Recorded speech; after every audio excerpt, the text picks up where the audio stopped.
Hello, my gorgeous group ones. Welcome to your reading. Thank you for joining me here today. Today's reading is going to be about what is your first impression versus your lasting impression.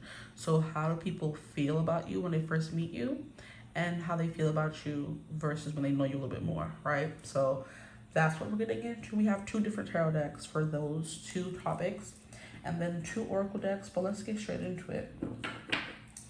We're going to be using the Change Tarot. And the cards have been shuffling so annoyingly today. I don't know what's wrong with them. Like, they're being difficult. I don't know if that's your energy that I'm picking up on or just the energy in general. But even the decks that shuffle so smoothly are giving me trouble today, and it's annoying me. Okay, so please, Spirit, maybe you could have like an annoyed disposition. When they first meet them, please, Spirit, the first impression they give off, my group ones. The first impression they give off. You have Knight of Cups, okay? Very lovey-dovey, very friendly, very caring, very kind.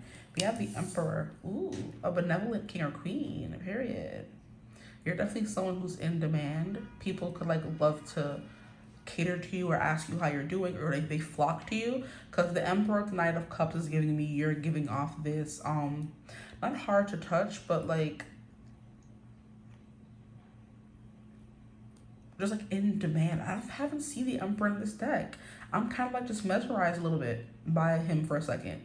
I'm like, he's like wearing like armor, if you can see that. He's wearing, why is it not focusing? He's wearing, that's annoying.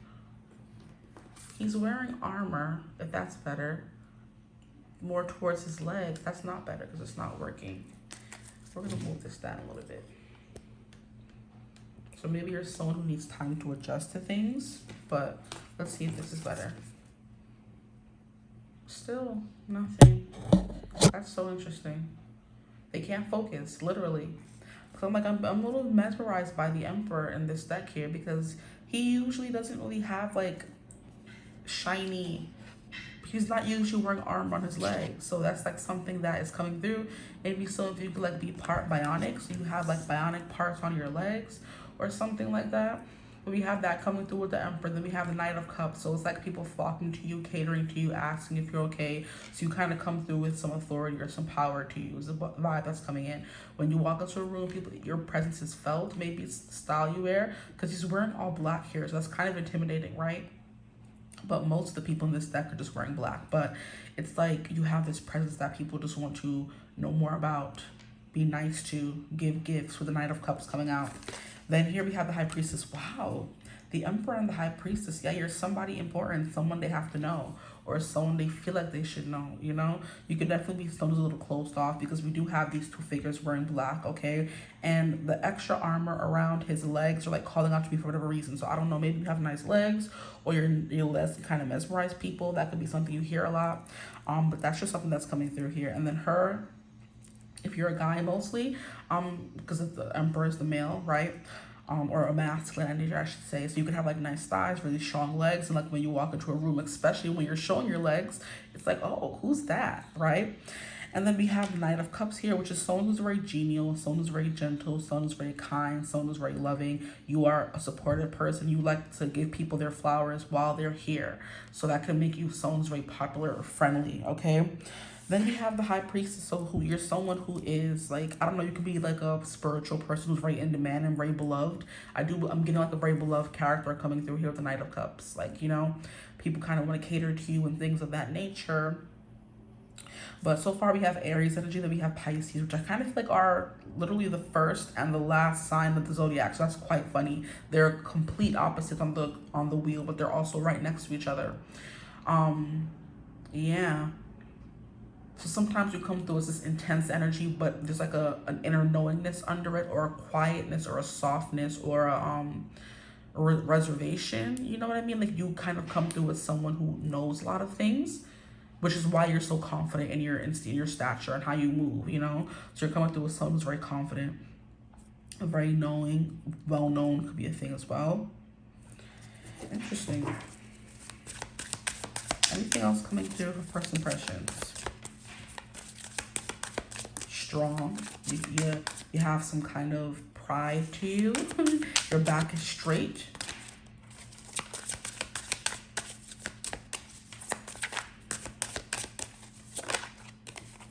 You have Ace of Swords, very direct, and maybe you are a bit of a lone wolf is what's coming through here. Because when I think of the Emperor and the High Priestess, they are not loners, but they tend to, how can I even describe it properly? The Emperor leads everyone. He is the leader of many nations, of many kingdoms, and that can be a very lonely, solitary life. No one can, what's the word? Compare is what I'm hearing, but also no one can understand what he's going through besides another emperor, right? So you definitely come off as someone who is like way too good for the room, too good for the people. That could be the vibe you bring or how people are viewing you, your first impression, right? You're too good to be here. What are they doing here? Kind of energy, you know? Maybe it's kind of giving like mom and pop. If you were to see like a mom and dad at a party getting crunk and getting groovy, you're gonna be like, this is out of the ordinary, right? It's reminded me of when I was on a cruise a few months ago, and there were these two, like, they were the only older, like not the only ones, but they were like making friends with all the younger people there, you know?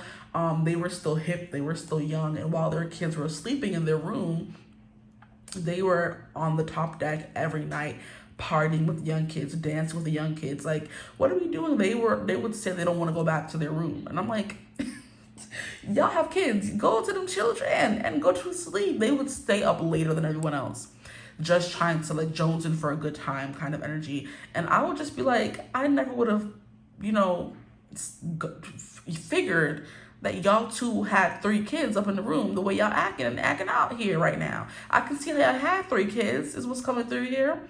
So it's kind of like giving like, what's mom and dad doing at the party kind of energy. It's kind of, you bring that kind of energy where people are like, we have to be on our best behavior now because we can't act out with them here, you know?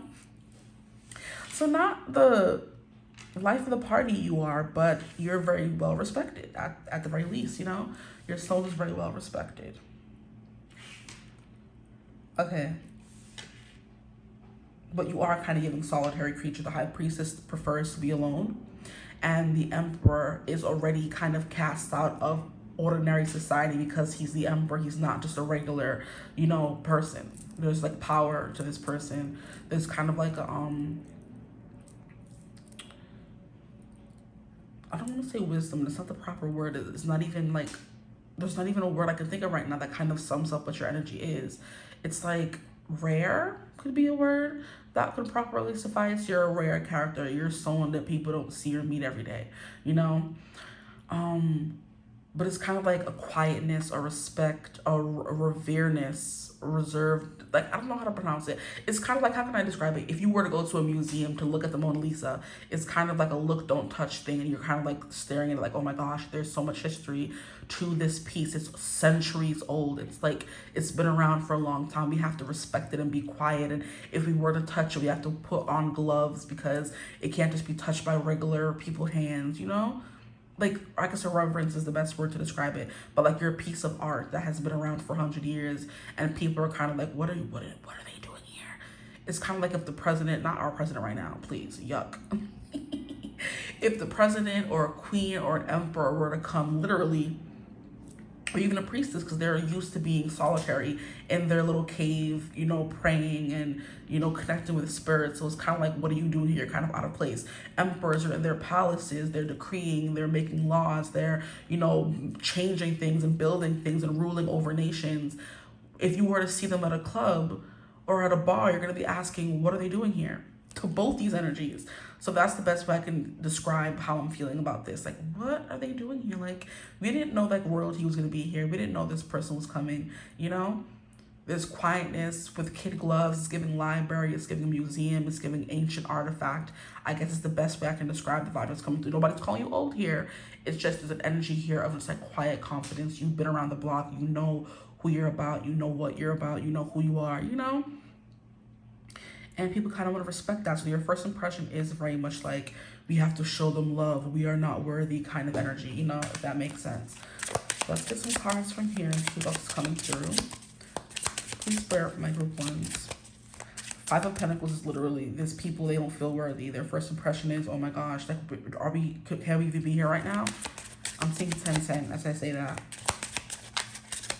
It's giving, you know what the perfect word, not even to, I don't know, that's like kind of, I don't know, some people will take offense to it, but you're giving like how all the poor and the injured and the sick would come flock to Jesus and have him heal them. And like he was spoken in hushed whispers, and what was he doing here? He's the Son of God, and he can heal, and he has magic, and he's powerful in this, you know what I mean? That's what I'm kind of getting here. Like you're spoken about in whispers, and people are kind of like scared to see the real thing or feel the real thing in person. It's kind of reminding me of how everybody would say, like whenever they would meet Michael Jackson, there's just this energy around him, you know, larger than life. Kind of like a gift from God kind of energy. Could be the energy coming through from you guys. Or you just are like Jesus, his son, right? A son of God, a son of Jesus, a performer, someone who doesn't really fit in with regular people because you have this like ancient energy to you. Wow. And then here we have man coming through. So you are coming through with someone who is very intimidating. I don't know why the phone will not focus. It's kind of annoying me. But it's kind of giving me how in another reading I was talking about how people, the human eyes are not meant to lay upon God, or how we're not meant to see angels. I was using the example from Supernatural, where in Supernatural humans weren't able to see angels in their full glory. We would see the suggestion of the wings. You would never fully see them with their wings, you know? We would only see it in shadow. And then when Dean first started interacting with Castiel first started reaching out to him, just I guess in his angel form, speaking to him, but it would always like just have all the electronics in the room going crazy and screeching and, you know, hurting Dean's ears, until Castiel kind of went and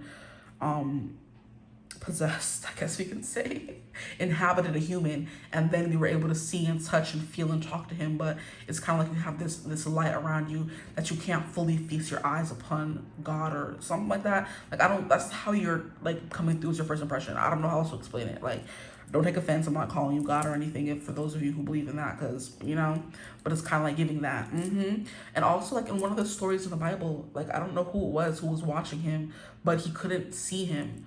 It was this big bright light instead. That's kind of what I'm getting, especially because these damn cards were not focused. Okay? And then at the bottom of the deck, funnily enough, we have the lady. Look at that. The cards were not focused. I don't know why. And we have two aces coming through here. So yeah, it's kind of like you're something to feast your eyes upon. The whole full thing is not coming through, but like feast your eyes upon this thing. You're a treat. Very masculine or very feminine, because like these, the Emperor and the High Priestess. I'm hearing lady. That lady, she's the man. I think she's got a master plan. I'm hearing that song by Olivia Dean. So yeah, powerful.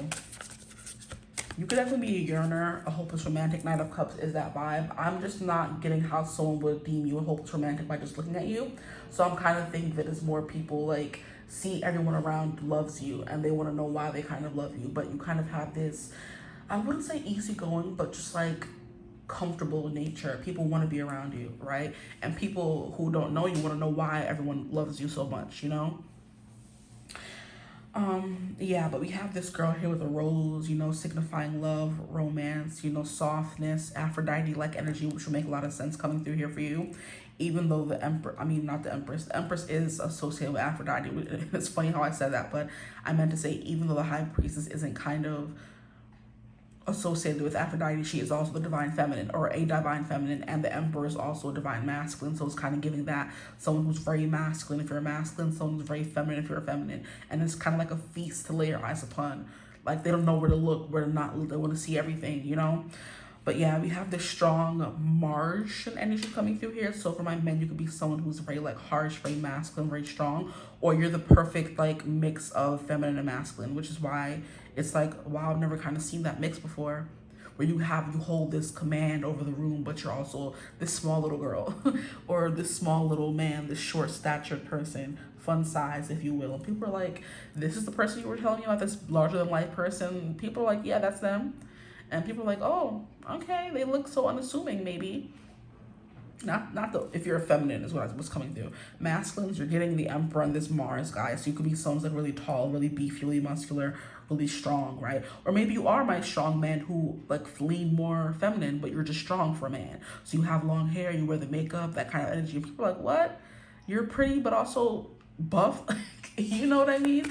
That's the energy coming through for y'all. But you see how she has her journal open. She's kind of looking off into the distance. You're yearning. You're like a hopeless romantic kind of energy, right? That's what's coming through for here for my feminines. For my masculines, you're just like giving. I'm gonna burn this whole thing down. Okay. Ace of Swords, someone who's very talkative, or people love to hear you speak. You know. Very action oriented and driven, because funnily enough the Emperor is Aries energy, like I said earlier, and then we have this Mars energy coming through, which is also Aries energy. So you could definitely be someone who's very just like full on. You have a big presence about you. And then here we have the Innocent and Alice coming through. I don't know why these cards don't focus. It's really getting on my nerves. Like, is there a problem with the camera or something? Are you gonna focus now? No, it's fine. Yeah, we have Alice coming through the Innocent. I'm sure you can see a bit of it. And then we have the Hero. Look at that. Exactly. Odysseus. Wow. We have the Innocent and we have the Hero. What was I saying about the divine feminine and masculine? People are kind of like, this is the person you were saying is so powerful and so this and so magnificent and mighty. And they're just like the small pea of a person. And then this is the guy you were saying is so big and strong. Well, we see what you were talking about. Right? There's just this softness to you. So you can be someone like very pretty, very soft looking, but you have like a really big stature to you, right? If you're a masculine, is what I'm getting. So you have the long, like wavy Fabio kind of hair, you know, but then a really strong body. And people are like, are you a girl, guy, girl? We're not 100% sure here. Can you kind of put us on? Right? We're confused. Is the energy coming through? We don't know where to look, what to do, who you are, right? And then we have the Innocent, so someone who's just, like I said, this person was like a hopeless romantic. You come off as someone who's quite unassuming as well. Alice is someone who could be like very much in your mind. So I'm getting the energy here. People think you're like a mind reader when they first meet you, right? Or it's giving, they build you up in their mind so much when they first meet you. It's kind of like, oh, so this is a person, you know? Larger than life kind of vibes.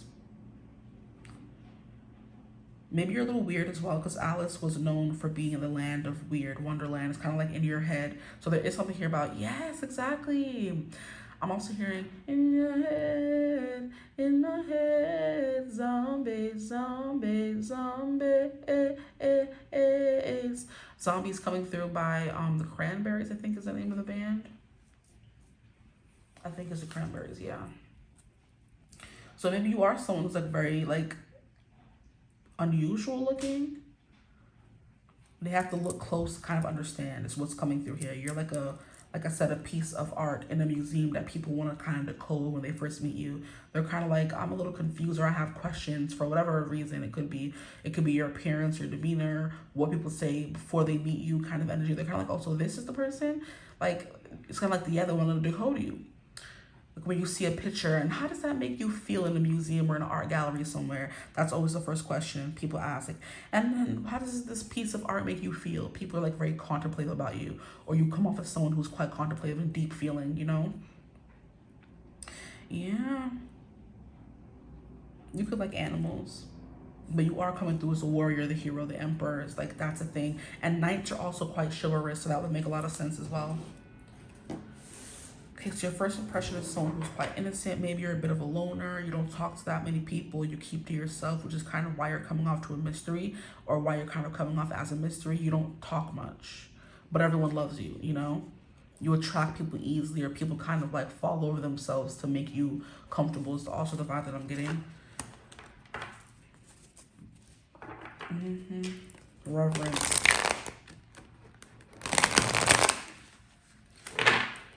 Oh, these cards are annoying me today, because why are you not shuffling properly? I don't understand what your issue is. I'm also hearing Mercurial for this side, your first impression, because we have the 10 coming through, and that's Wheel of Fortune energy to me.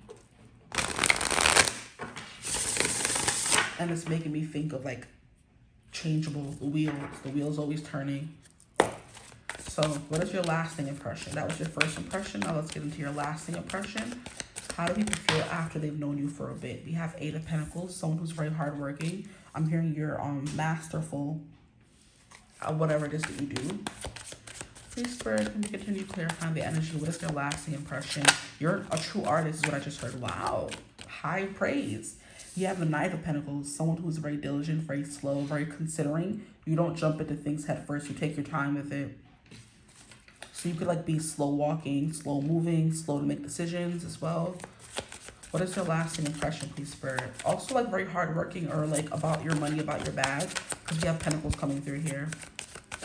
What lasting impression do they give, please, Spirit? You have the Page of Pentacles. Wow, straight Pentacles is insane.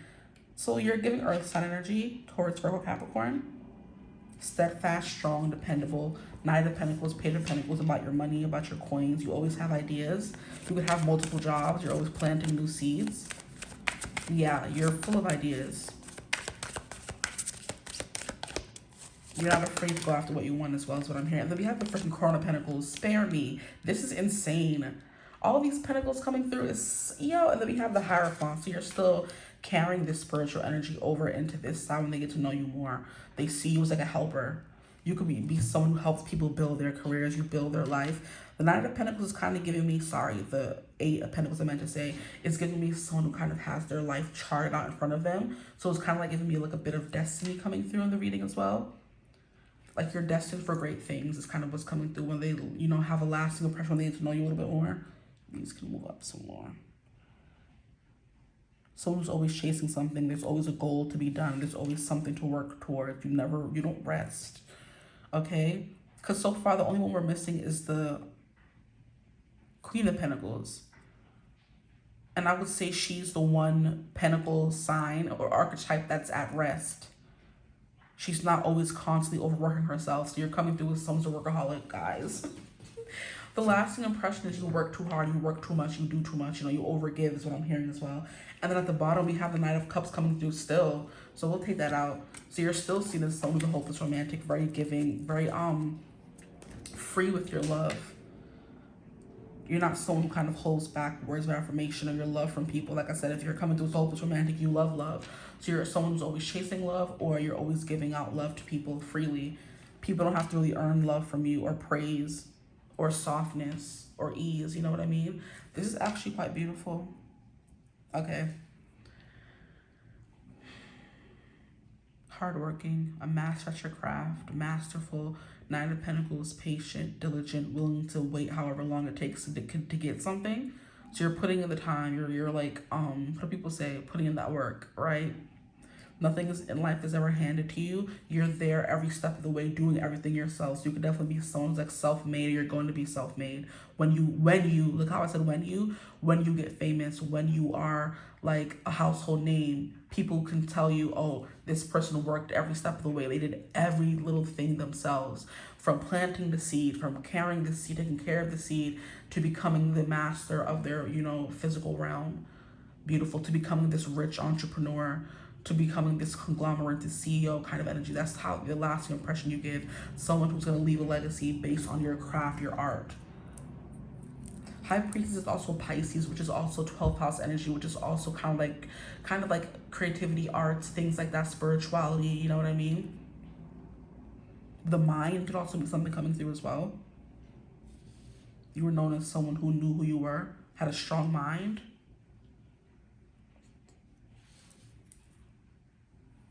The Hierophant is Taurus energy.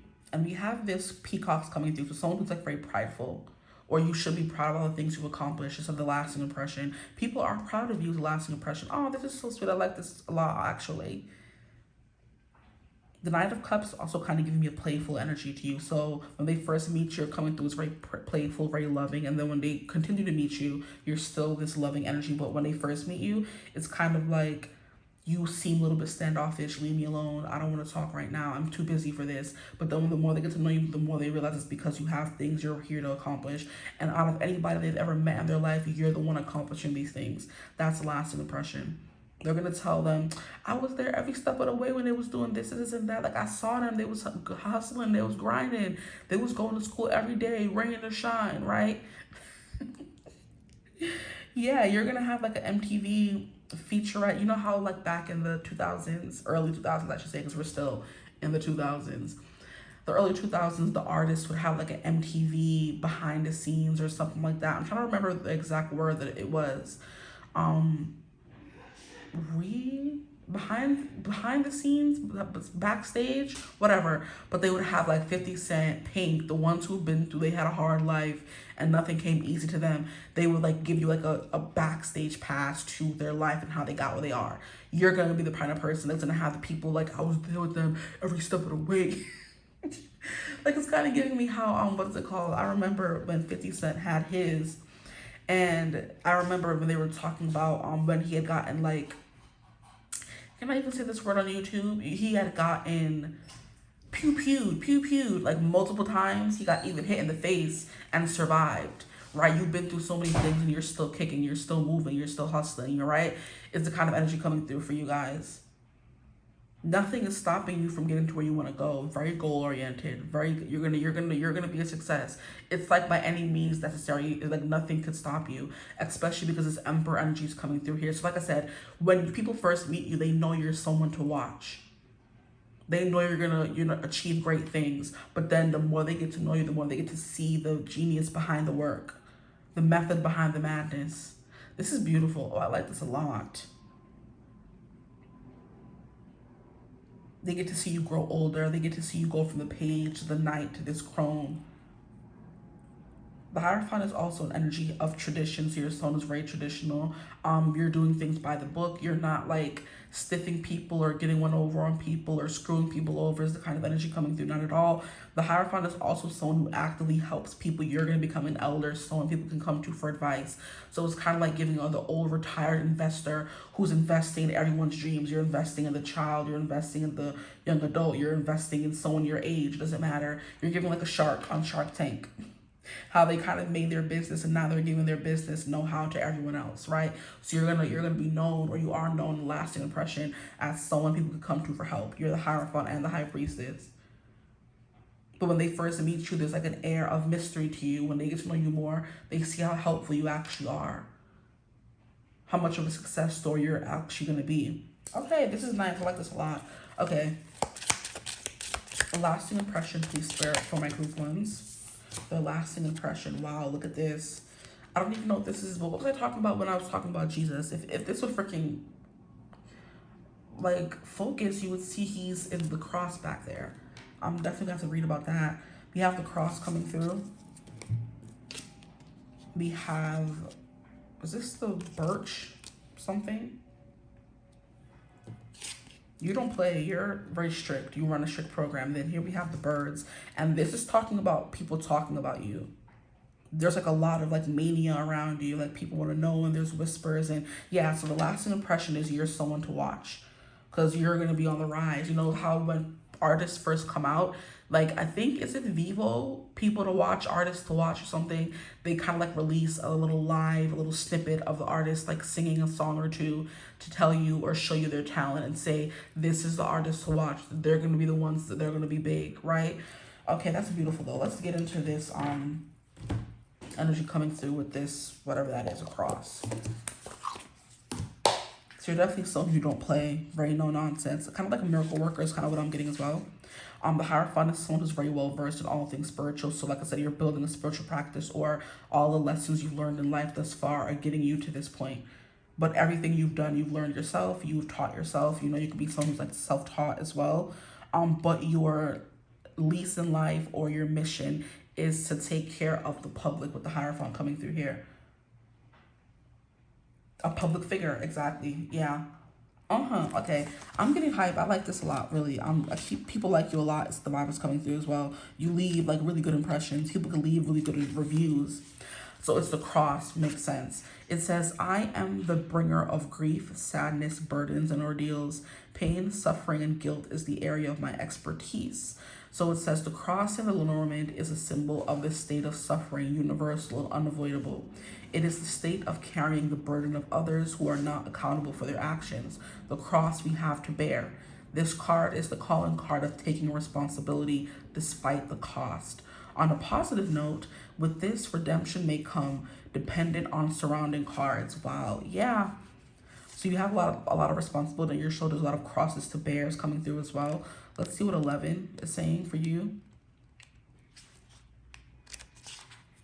Well, we'll start with 12 since it came up first. Birds. It says, this card may be symbolic of jabber, gossip, or the passing of information of a positive kind, as ever dependent on the cards in which company it is found. Many voices together are louder than one. It is also the modern view of crowdsourcing, of mass communication. Look at that. You're going to be in the public eye somehow. And that's the lasting impression you make. People are saying you're going places. This person is the one to watch. They're whispering about you, talking about you, spreading your information. They're like, oh, I met and saw this shaman. You have to go see her. I went and saw this witch. You have to go see her. I went and saw this reader. She was so freaking accurate. I went and saw this person. They fixed my whole life. Kind of energy. That's the energy you carry. You hold people's burdens within you, and you still are able to keep going. Which is why you may seem like someone who never gets to rest, or life keeps beating you down. Because like I said earlier, the Queen of Pentacles didn't come out for you, which is the only card that kind of gives like restful abundance. The King of Pentacles is still working hard for what he wants. Knight of Pentacles working hard. Eight of Pentacles working hard. Page of Pentacles working hard. Always working. And the Queen of Pentacles kind of sits in that rest for a little bit and knows she's taken care of because she's the feminine of that energy. You keep coming through as all the ones who are reaching, fighting, working your whole life for something. Lordy, y'all busy. And people are kind of like, oh my gosh, you should see this person. They have been working their whole life for this. Like, I'm so proud of them kind of vibe, right? Okay. It could be as simple as an announcement that travels quickly or is distributed widely, especially when with the rider card. And I feel like with all these horses coming through, with all these knights coming through, word of mouth is like inevitable for you. You're going to be known, right? And then the birch will be here. The birch or the broom. The birch and the broom is one of the troublesome cards in the Lenormand. Hope high. Unlike in tarot, there are definitely favorable and unfavorable cards in this system. Where the birch comes, frenzy will be whipped up. Look at that. Creating discord, and a person will be quick to anger. The card is trouble, strife, disharmony, conflict, argument, and all things stressful, particularly when seen with the birds. That's crazy. So the card is trouble, strife, disharmony, conflict, argument, and all things stressful, especially when it's seen with the birds. That's insane. You guys got the birds. And then this is talking about crosses to bear and stress. And so what you're going to be known for your lasting impression is you've been through something. Life did not give you like a pass at all. You have been broken down, beaten, bruised, like you're always working. There's never a rest for you. You have to fight for everything you ever got. Oh, group one, I want to give you a hug. Oh my gosh, I don't like this. And you've been through, the whip could even be giving that. You could have gone through some kind of abuse as well. Oh, I don't like this. And there's a bunch of talk and chat about what you've been through. You've been through things as a child, as an adolescent, as a grown-up. Like, it's never ending. Or this could be the people you deal with as well. Like I said, you're going to help people because the Hierophant is the priest, the high priest. And as opposed to the high priestess where she kind of hides in her cocoon, doesn't talk to anybody, the high priest is out there on the streets. Not to laugh, it's not funny. But the high priest is out there in the streets fighting. It's giving an Al Sharpton energy. You heard me? And who's that guy that just passed away the other day? Jesse Jackson? You're in the streets fighting with the people. You're not behind the scenes. Oh, this is insane. Yeah. You're in the streets. That's crazy. So whatever it is that you guys are going to be doing, your lasting impression is giving someone who's out there, who's fighting for justice, advocacy. You're talking about all the hard things, the difficult things to hear, the conflicts. You could definitely be giving like politician or something like that. Maybe you do something that involves religion, because Reverend Al Sharpton, like, my grandma watches him religiously every flipping Saturday. Yo, no justice, no peace is your vibe, because that's his motto. Yeah, that's crazy. I wasn't expecting all of this, but there's something here about that coming through. You're going to be in the streets with the people, rallying, crying, leading, demanding justice, and it's gonna lead to like a lot of discourse around you. Okay, so yeah, this is so interesting. Wherever you go, there's like drama or frenzy or people going crazy. And it's like I was talking about with Michael Jackson, like people were fainting at his shows, screaming. Creaming is crazy. Ooh, look at that. Creaming for you. Ew, that sounds so nasty. Screaming for you, just like literally going up in like roars. Like you're gonna be this big like things, the lasting impression you gave, or the people who are coming through in this reading are creaming over you, screaming over you, crying over you. When you leave their life, things go wrong. You fix the things that are in their life, like whatever the energy may be is what's coming through. That's what's coming through. Okay, let's get some cards from this deck really quickly and see what comes through. Please, Spirit. Okay, thank you. We have obsession. Yeah, people are going to become obsessed with you. That's the lasting impression you give. They don't want to leave. I'm here, you're gonna have to force me out. It's insane. Please don't make me laugh. This is not funny. Okay. Here we also have adventure, Huckle Finn. So you've gone on an adventure. That's what you're gonna be known for. Your lasting impression is someone who left a mark. Oh, this is beautiful. I actually like this for y'all.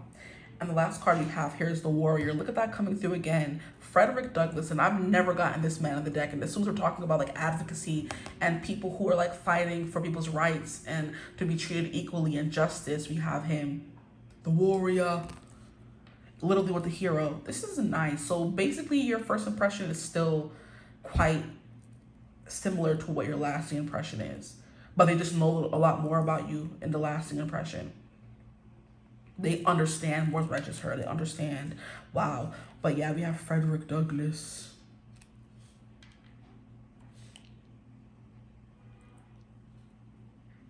Yeah, there's something here about you like being widely known or people talking about you word of mouth.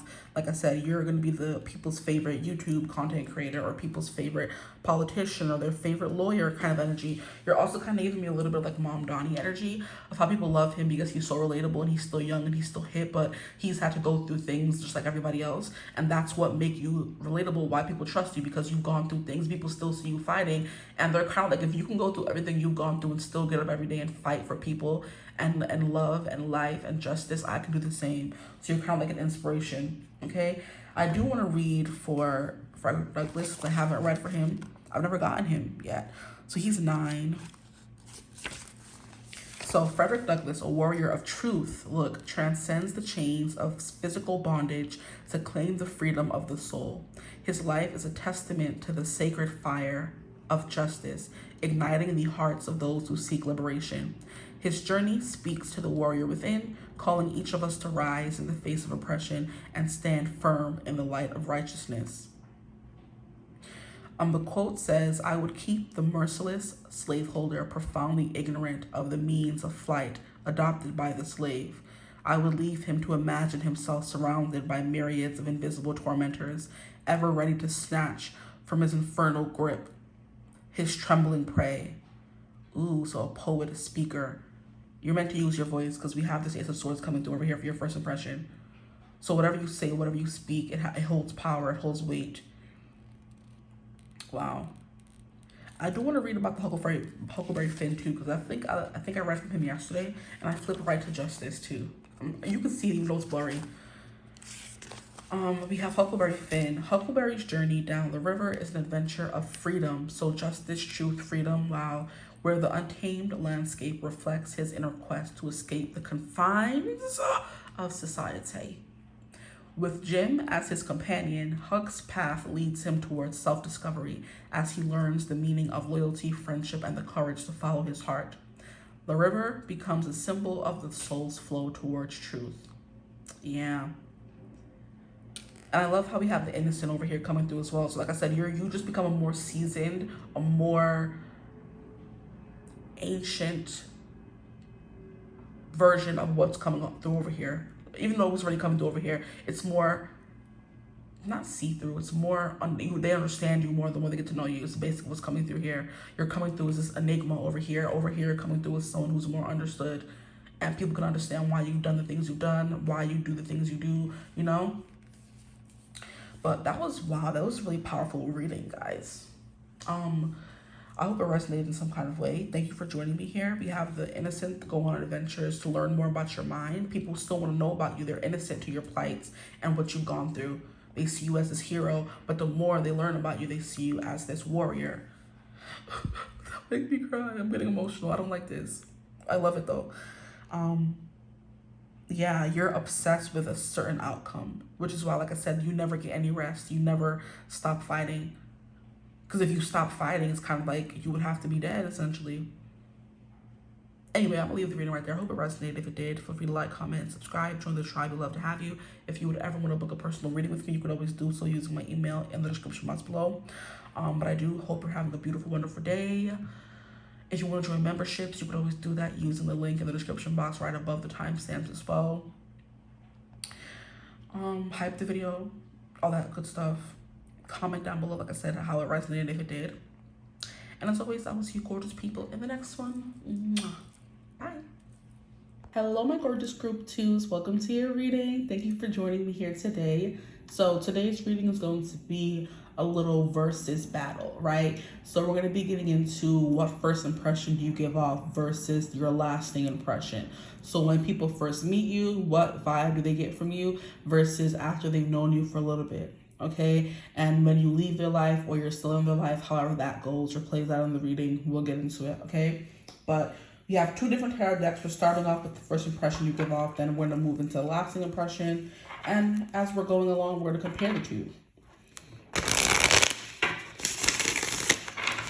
So please Spirit, tap into the energy that my group want me to choose. Apologize.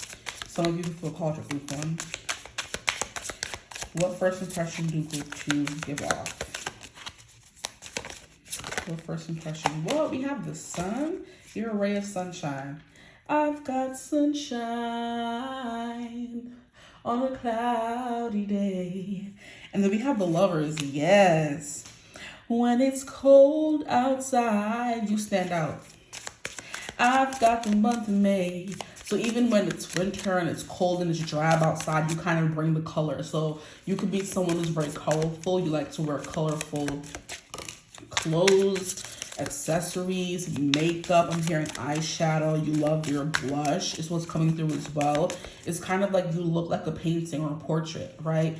And that people want to look at and never look away from.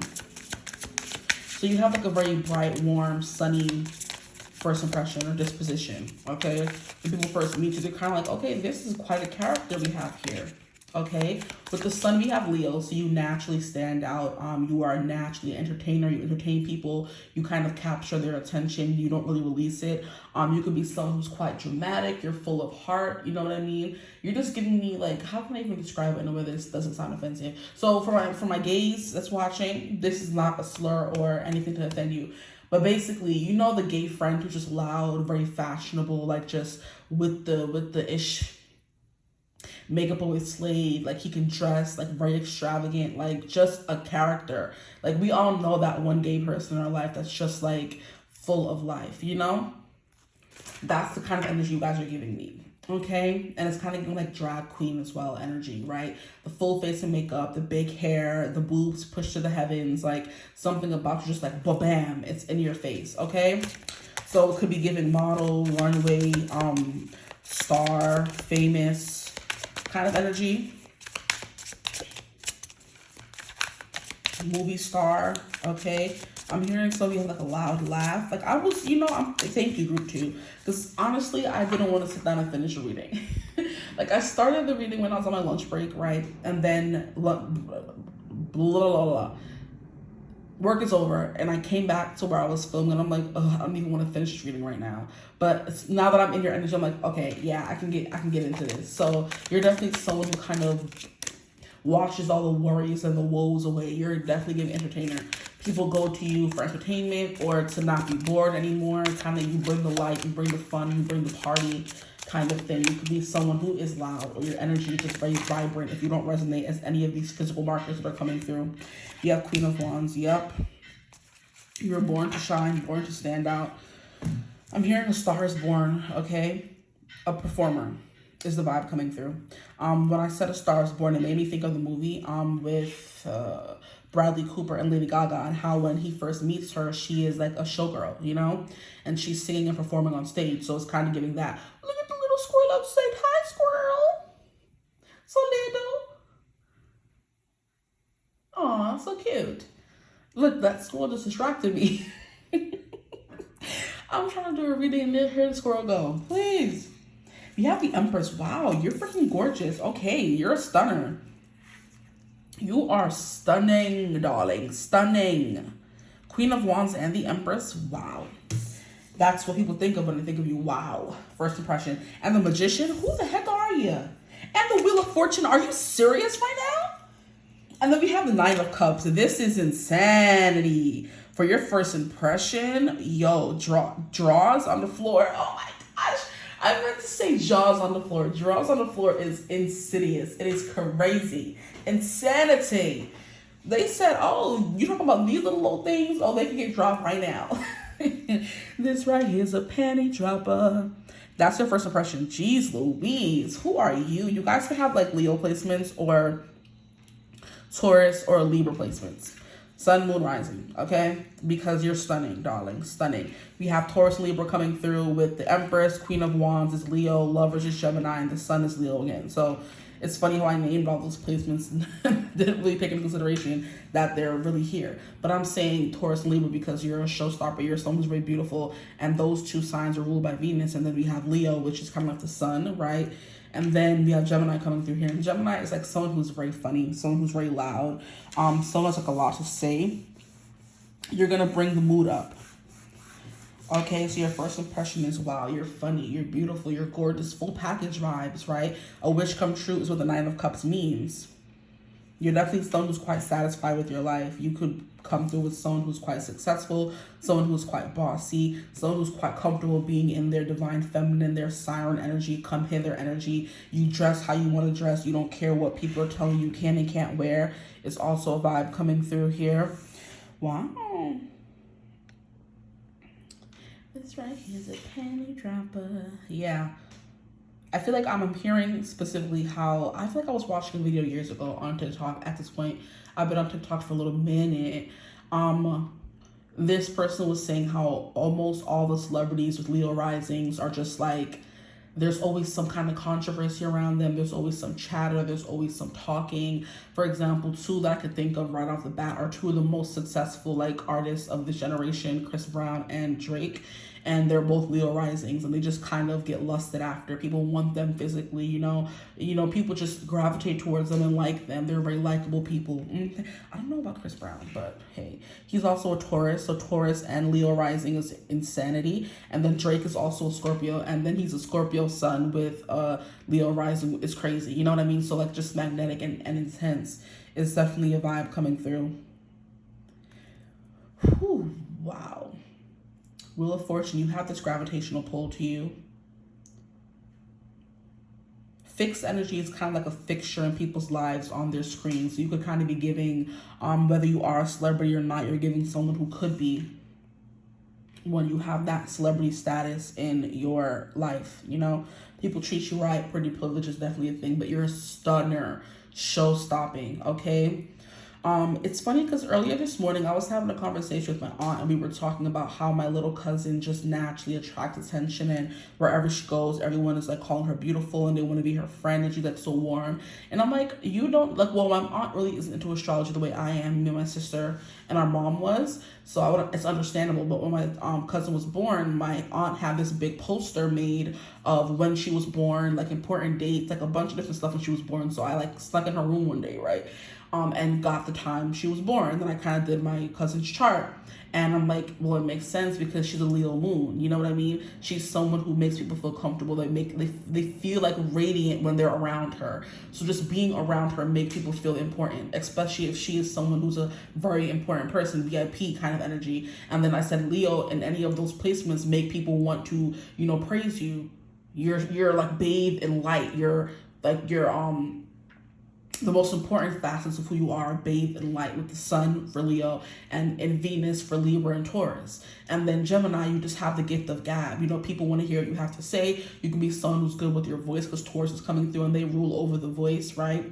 the tongue, what you say, how you say it. You know what I mean? You're giving me the influencer energy. You have people who just come in front of the camera and know what to say, and they know how to make people feel comfortable, and they get laughs out of people, and they kind of like just loosen and lighten the mood. Is the energy coming through for you? And I'm like, yeah, she's a Leo moon. I'm not surprised. Like, that's what makes her happy, getting attention and being in the limelight. So yeah, she wants to be center of attention. It may not make sense to you because you may have placements that, like, you know, say otherwise, but I'm like, for her, that's, you know, where she's headed. So get used to it. You may be introverted, but she is very much extroverted. She loves to dance. She's quite good at it. She has like a naturally modeled figure. So I'm like, I wouldn't be surprised if she were to get into modeling, right? She's very skinny, very tall. And you know, that's not common in our family because we're all like me. I could say I'm short and stout. Let me stop.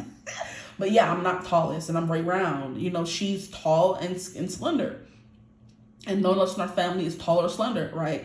So it's kind of giving she was made to be the one to stand out. If she were walking with all of us down the street, she would be the one to stand out because everyone else is like kind of heavy set in our family, and she's the one who came out like a beanpole. So like wherever she goes, she's gonna stand out. You know what I mean? So it's like, you know, she's like very flexible, good at ballet, good at dancing. I wouldn't say she's really good at singing, child, but that you can learn those things. You could carry a tune, right? But she's someone who's meant to like entertain and be in the limelight and have people gravitate towards her, because once you are the sun, everyone wants to be in your gravitational pull. Everyone wants to be in your orbit. You know what I mean? All the planets revolve around the sun. So it makes sense why Leos gain attention wherever they go, whether it's good or bad attention. And no wonder all these beautiful cards came out. Everyone wants to revolve around you. Okay? This is insane, though. I'm still like, yo, gagged. Literally, I'm gagged. And I'm never usually gagged. Like, I usually have things to say. Okay? Okay, so yeah, very bright, very childlike, but very playful.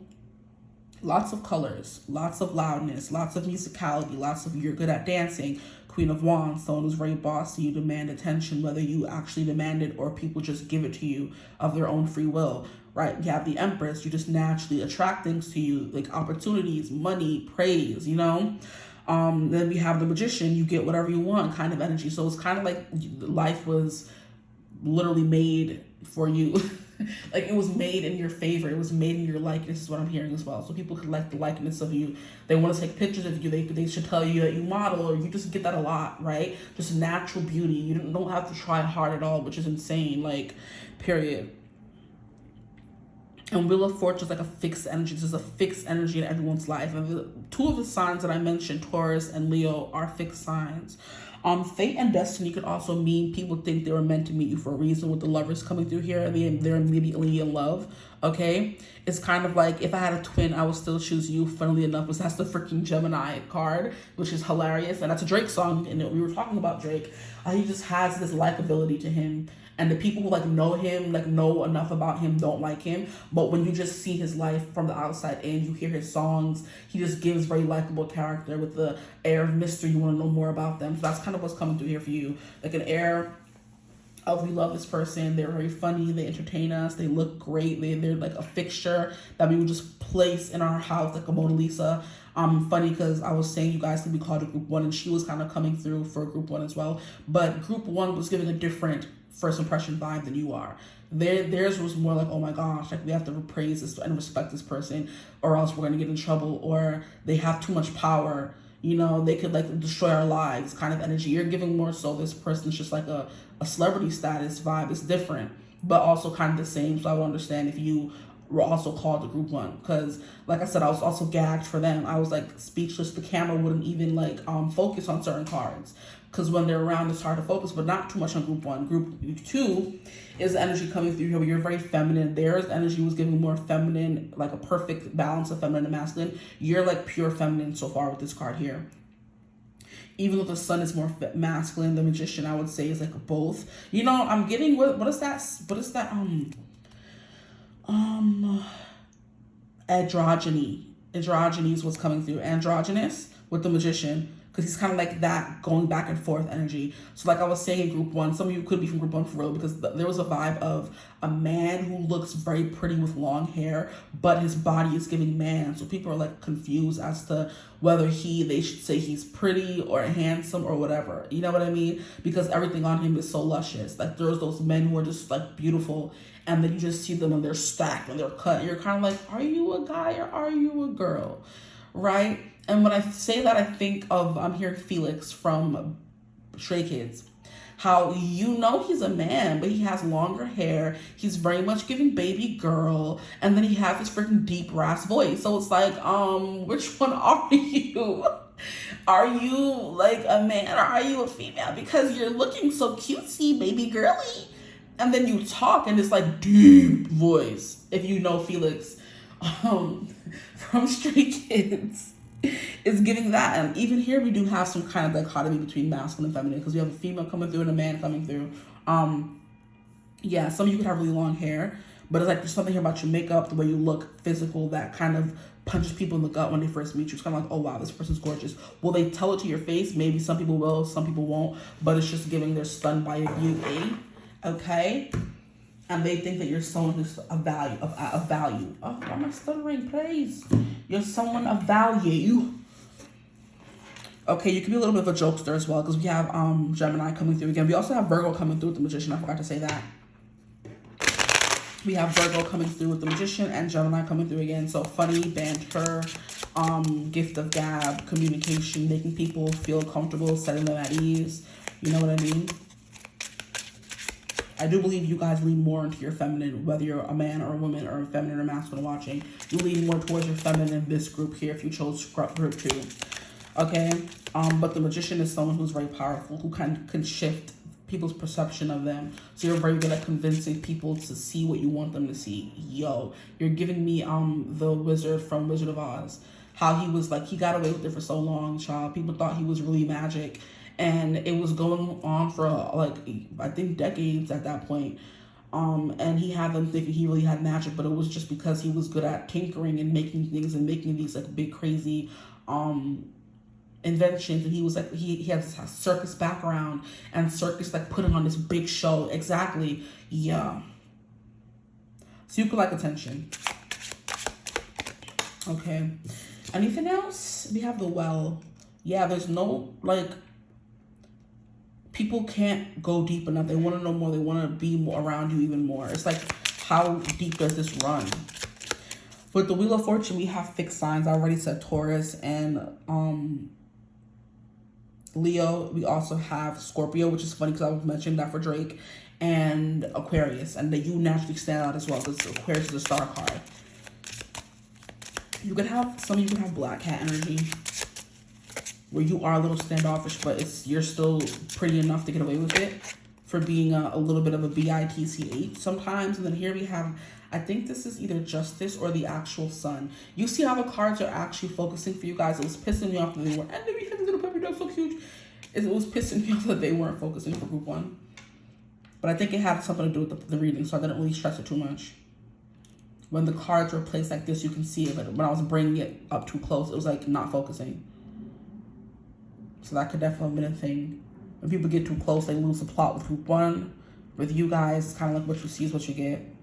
You don't put up anything to hold people away. You like attention. You like people to praise you and be around you and tell you how good you look and how pretty you are, right? I'm here, tell me I'm pretty.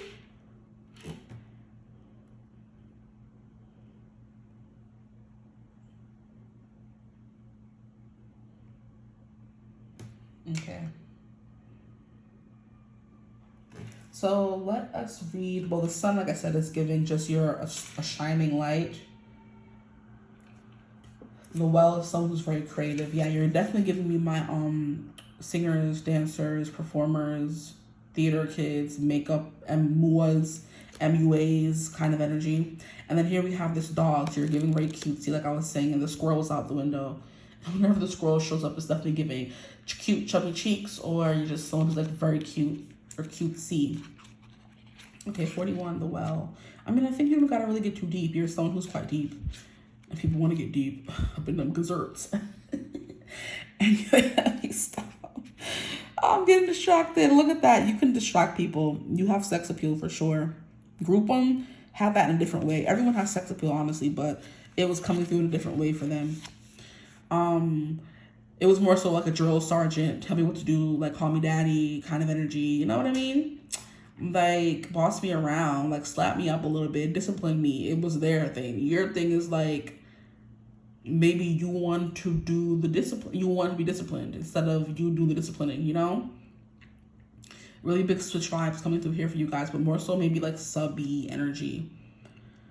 Anyway, let's read. The Well card is about looking deeper into an issue. You may think you know all the facts, but there may be more to the story you are not seeing. So yeah, you're deep, like I said already. The image suggests hidden depths. The rope entering the well represents the importance of keeping one's center. At a deeper level, the Well card could be a sign that you have hit rock bottom and now the only way is up. If other nearby cards indicate that you've been facing difficulties, it is now time for healing. I don't think any of these cards would. So the Well card also has to do with wishes, but it comes with a warning. Be careful what you wish for. Look at that. Yeah, your people's dream could be having 9 of Cups coming through here.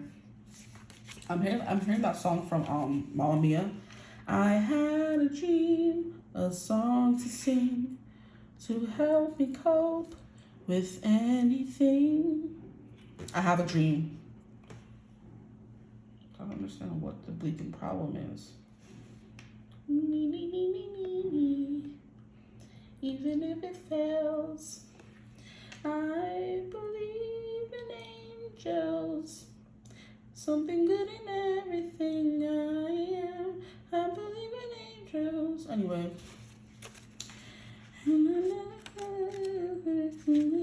Across the stream. It is the sun. Yeah. I am success. Hear me roar. I control your ego and your charisma. Very charismatic. I boost your confidence and courage. Like I said, by being next to people feel like they're in your light. I bring victory and glory, but be careful not to get too cocky or you will be burned by arrogance like Icarus. Yeah. So you could definitely be coming through with someone who is quite arrogant when you're ready. I mean, all people who have this kind of energy can be arrogant if they kind of go too dark. Okay. So the solar face, as the moon that follows, carries the essential nature of this card as a blessing, success, and big luck. In this card, we also see a scroll of time. As the sun marks the passing of the hours, the shadow falls upon the number 6, a solar number. Oh, they're talking about this here. And 6 is the lover's card coming through there. So people are, like I said, would want to, lock you down, sex you up, all that stuff, okay? And then move on to 18. I feel like these were pretty straightforward. I mean, the Wheel of Fortune is coming through with someone who's quite successful. We have the Sun, Lovers, Empress, Magician, Wheel of Fortune. 5 out of the 7 cards that came out of here was Major Arcana. So you pack a punch. Your first impression is very much like, I'm excited to get deeper. I'm like, what are you hiding? What's beneath the surface when they get to know you a little bit more? I believe in angels. People think you're an angel. So the dog is loyalty and friendship. And that's funny because loyalty is a big characteristic of Leo, like the heart, okay? I am protection and trust, support and reliance. When negative cards are around, make sure to take a closer look. I could be your counselor, your pet, or your best friend. Yeah, people feel an immediate attraction towards your immediate warmth and immediate letting their guard down, wanting to be you, wanting to go deeper, know more about you, ask you questions, and want to get to know who you are as a person, wants to date you, love upon you, all that stuff. So depicted here is the dog, a reliable, faithful friend who can be trusted. So you look at your someone who's trustworthy and who loves you unconditionally. The dog is self-contained. It is more than content with its role and holds the lead with a ball in the background as if to say, you know what to do. It's a symbol of companionship. How freaking cute. Okay, we're going to get a card from this deck here.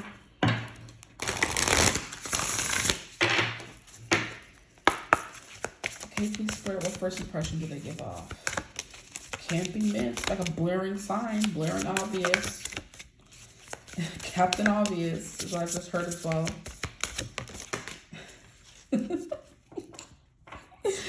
Well, I must see the episode of Victorious where she was like, Catherine Obvious. And then people were like, Catherine? Who? What? And she's like, okay, Catherine Obvious. And everyone was like, girl, it's Captain. She's like, no, it's Catherine, obvious. And they were like, okay, girl. It like giving at least you're pretty to Tori in the show. And here we have the hero. This came through as well in the first spread over here for group 1. Some of y'all are for group 1. We have Odysseus, the hero, the one who conquered the journeys, number 1. You're number 1. We are number 1. You can't be number 2 because we're going to beat the whoopsies out of you. And then we have the journey, Sacagawea. This is the Native American girl who helped lead Lewis and Clark on their expedition, I believe. Don't quote me on that. I think I know that much about some of these people. Let's look up the hero since he's number 1. We have to. Literally, he's number 1, but because his number is 1. Move, not the villain. Here we have endurance, wit, and perseverance. Wit coming through again with the lovers and the magician. It's kind of like you know how to change the energy in a room for sure. If you want it to be happy, it'll be happy. If you want it to be sad, it'll be sad. It's kind of like an actor controlling how people who are watching the show, play, or movie feel, right? If the actor is sad, we're feeling their emotions. If they're happy and in love, we're feeling their emotions. Like, that's the power you wield anyway. Odysseus embarks on an arduous journey home after the Trojan War, facing supernatural obstacles, mythical creatures, and the wrath of the gods. Odysseus beckons you to trust your inner strength, for every trial is a lesson in disguise, right? And then we have Sacagawea, 46. And it says, quest, purpose, and adventure. It says, Sacagawea, a Native American of the Lemhi Shoshone tribe, had a journey that was in many ways forced upon her. At a young age, Sacagawea was kidnapped by a rival tribe and then sold into marriage. Insane. In 1804, she and her husband were hired by the Corps of Discovery to act as guides and interpreters for Lewis and Clark's journey across America. Not only did young Sacagawea give birth to her first child on the grueling trek, but she found her long-lost brother from whom she had been violently separated or used before. Okay, so this is like definitely a journey or an impression of endurance, right? And especially if you are someone who has some acclaim or some fame to you, people know it's not easy to get there, so you have to go through some things, right? But this is something that you can't really help, honestly. The fact that she knew that the terrain, she knew the Americas, the fact that she was kidnapped and sold and stolen and sold, it was out of her control, but it was something about her that made them take her and choose her, and now she's a staple in our history books, right? Child, period, period. Let's move on. What lasting impression do you give? So you definitely don't give up. You're a warrior, you're a fighter. And the warrior archetype is also big in group 1. Sorry to keep bringing them up, but yeah. So please, Spirit, tap me into what lasting impression do my group 2s leave on the people around them. That was fast. We have the Hermit in reverse. Interesting. So yeah, someone who's like more reserved than they think, more in your shell than they would have assumed from their first impression, but you are still someone who can come out of your shell. You're also you're smarter than they gave you credit for, is what is coming through here, because they based your first impression off the looks that you give, you know, instead of who you are on the inside. But you're someone who's very deep, which we kind of got into with the well. You're deeper than they gave you credit for. You're more brilliant than they gave you credit for. Here we have the Knight of Pentacles. You're also more like level-headed than they gave you credit for. More level-headed, more grounded, more determined. You think things through more than they thought you would have. Okay, let's see what else is coming through. Another card did fall out. We have the Seven of Pentacles. You're loyal, steadfast, coming through again. You're grounded. You have a lot of Pentacles. So far with the Hermit, we have Virgo. So you're more meticulous, you're more planned, well thought out and planned than they give you credit for. Let's move this over so we can see the cards over here more. This is the part of the spread that we need to be focusing on right now.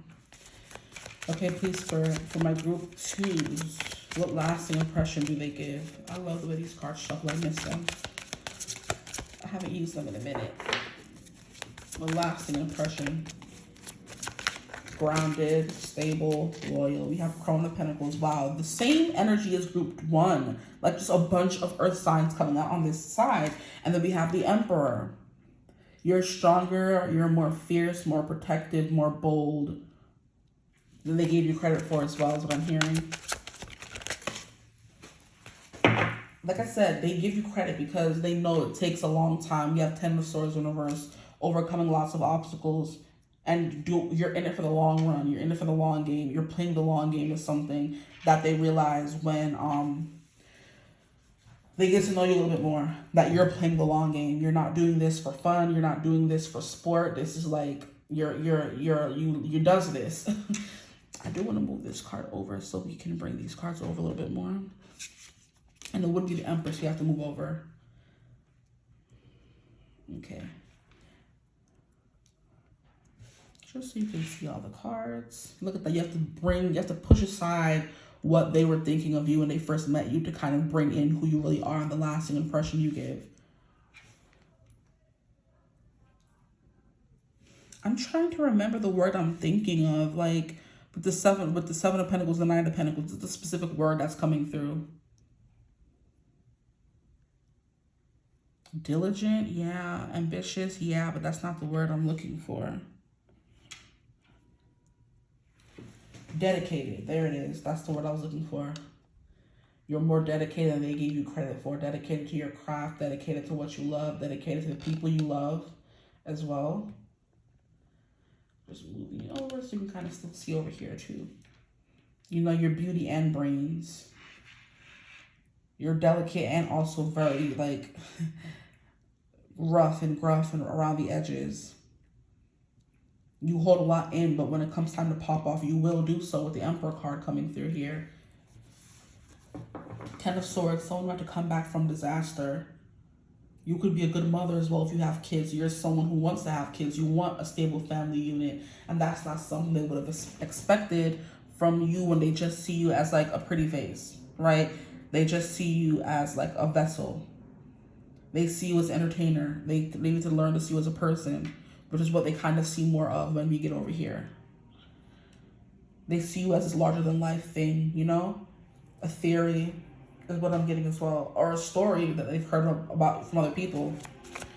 Crown of Pentacles is someone who is very abundant, but also very strong in their values and what they believe in. Morals. You want to live a life of service. This is like something that's been ingrained into you. But you do have a temper, or you will blow up on people if you have to. You are a benevolent leader as well. That's why people flock to you. They flock to you because they know you will lead them the right way with the Sun card and the Emperor coming through. Leos are the leader of the lion. So your pride is coming through. I don't understand what's going on today. I'm so annoyed. I can't even explain it to you. I have been hearing beeping and cursing and freaking noise all day. I'm overstimulated is the word. Oh my goodness. People can definitely feel overstimulated in your presence, or you feel overstimulated by people, because every 2 seconds just a song, there's music and it's loud. Like, are you serious right now? Anyway, I need to get up out of here because I'm so close to reaching my wit's end, guys. Like, y'all always see me as like joyful and jokey and happy, and that is literally me. But I just, when things, like I said, literally with the Emperor card, I feel like your energy is coming through even more. Like, y'all see me and think that I'm this jovial, happy, like performer person, but when I get upset, I get upset.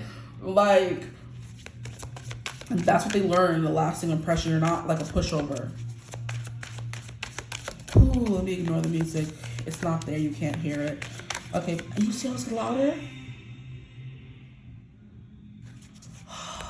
Father, bless me for my patience, because I can't. You are someone who has to be patient too with the Seven of Pentacles, child. I don't know. That just really just set me over the edge right there. Because why are you making all this noise? Like, if you want to have a party, go do it at home. You're doing it outside. Like, you have the full energy.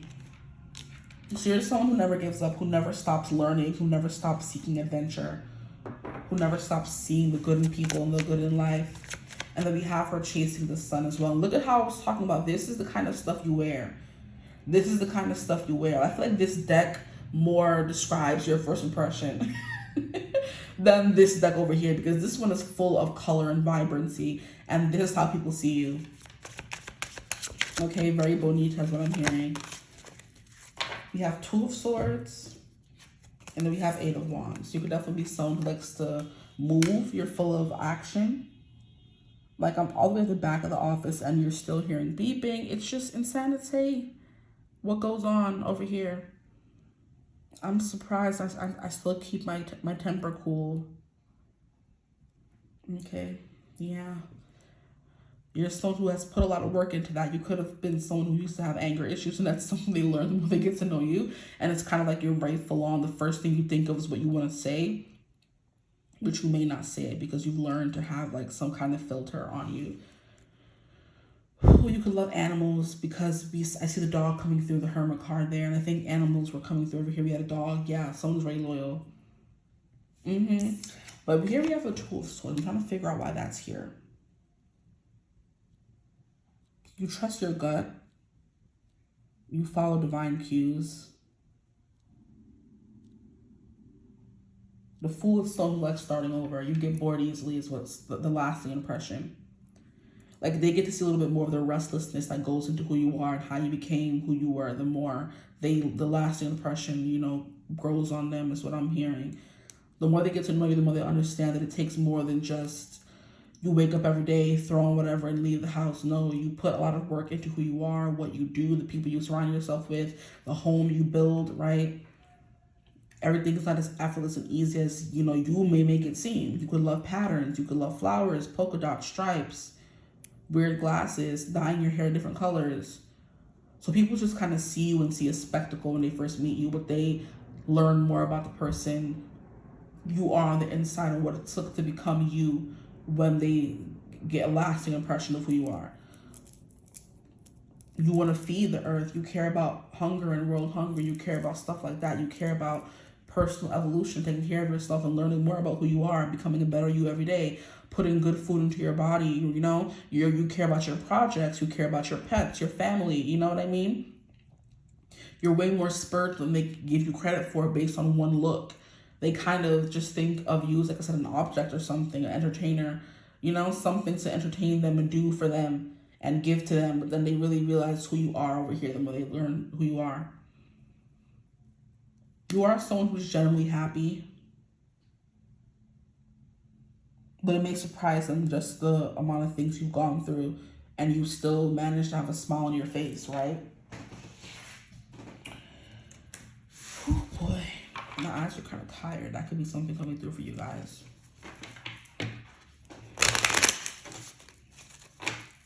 Okay, that was that. The lasting impression they give off. We have home. Aw, your home base, your mom and pop is the kind of energy. You're really just cool. You're cool people, is what I just heard. You're just cool people. You're not this extravagant, out there, crazy person. They think just on what they see and what they experience when they first meet you. You're like home base. You know what I mean? Stable, grounded, King of Pentacles. You want to take care of people around you. Make sure everyone eats and sleeps. You're more nurturing than they give you credit for. You like to stay at home. You like to spend time by yourself. You like to read. You like to eat. You know what I mean? You like to garden, right? You like to travel. You like to keep things spontaneous, you know? Mix things up. The Emperor, you are more like human than they give you credit for because you do get angry. But it takes a minute. But one thing they would think is you're always happy-go-lucky and nothing bothers you. But if only they knew, because we also have the Ten of Swords in reverse, you know? Anything else, please, Spirit, for the lasting impression, my group twos? The way you look at things and analyze things as well with the Hermit card. You have the Polar Bear. You are the protector. You're the provider. Oh, this is beautiful. I like this reading so far. And then look, we have the One coming through again. And this could be the Rider, maybe? Probably not. This is like the Unicorn or the Carousel or something. You're more playful and childlike as well. So that stays, you know. Over here, you're giving childlike. You're definitely giving someone who's funny, witty, banter, cracking jokes, you know, changing the room around you. But people see them when they get to know you that you are a family woman, a family man, you know. You're a provider. You solve problems. You are very deep. You like to read and research certain things. You know a lot about a lot of things. Is also the vibe coming through here.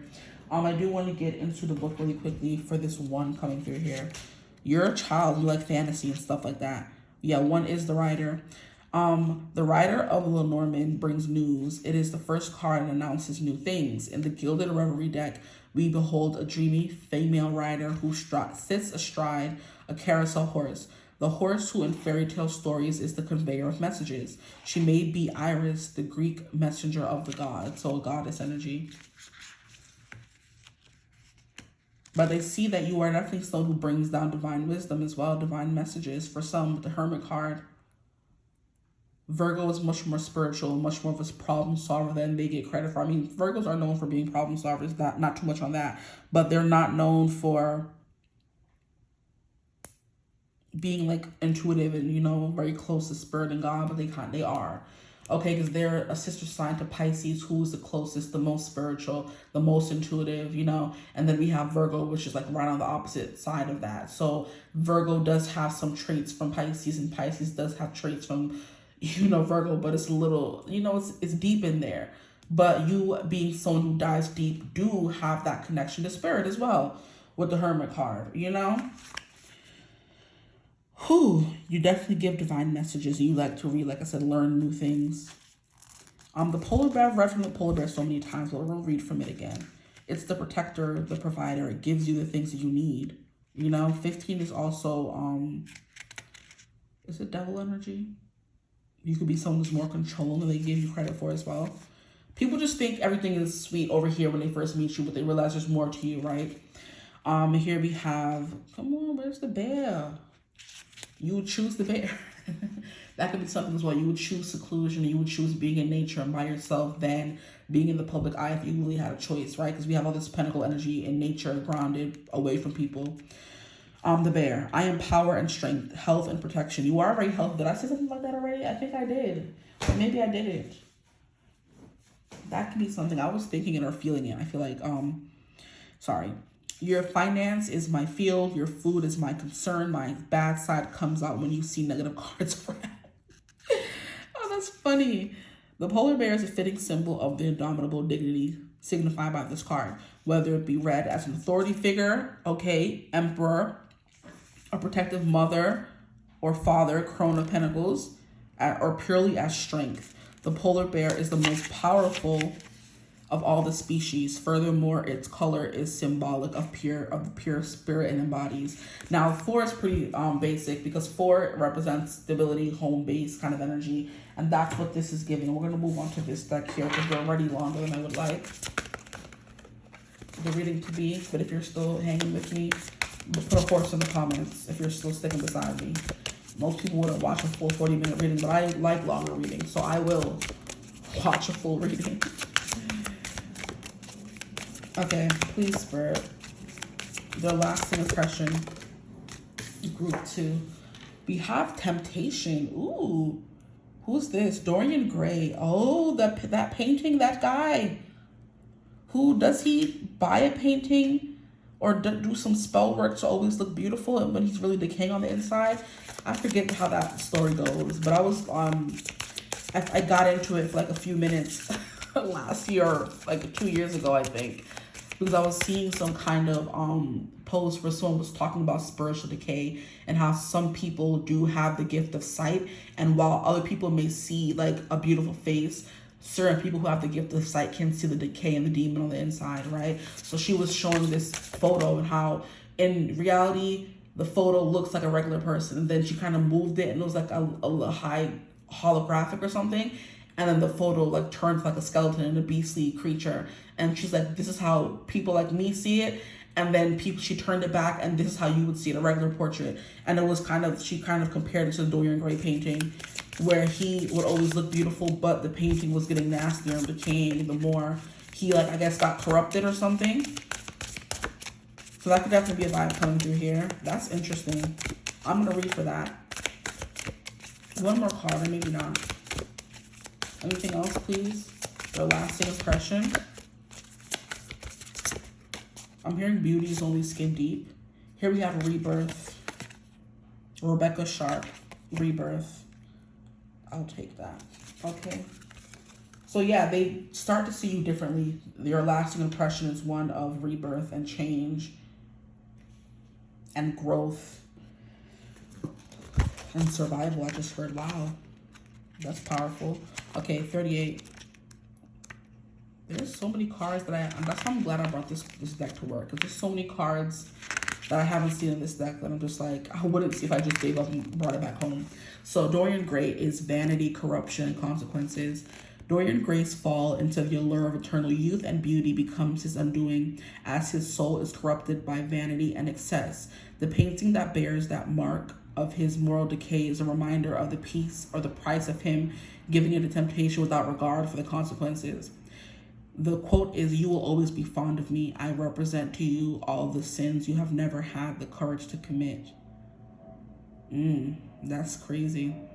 People could think you sold your soul or something like that. Because that's kind of what he did. He put his soul in this painting to keep his youth. I think is how the thing goes.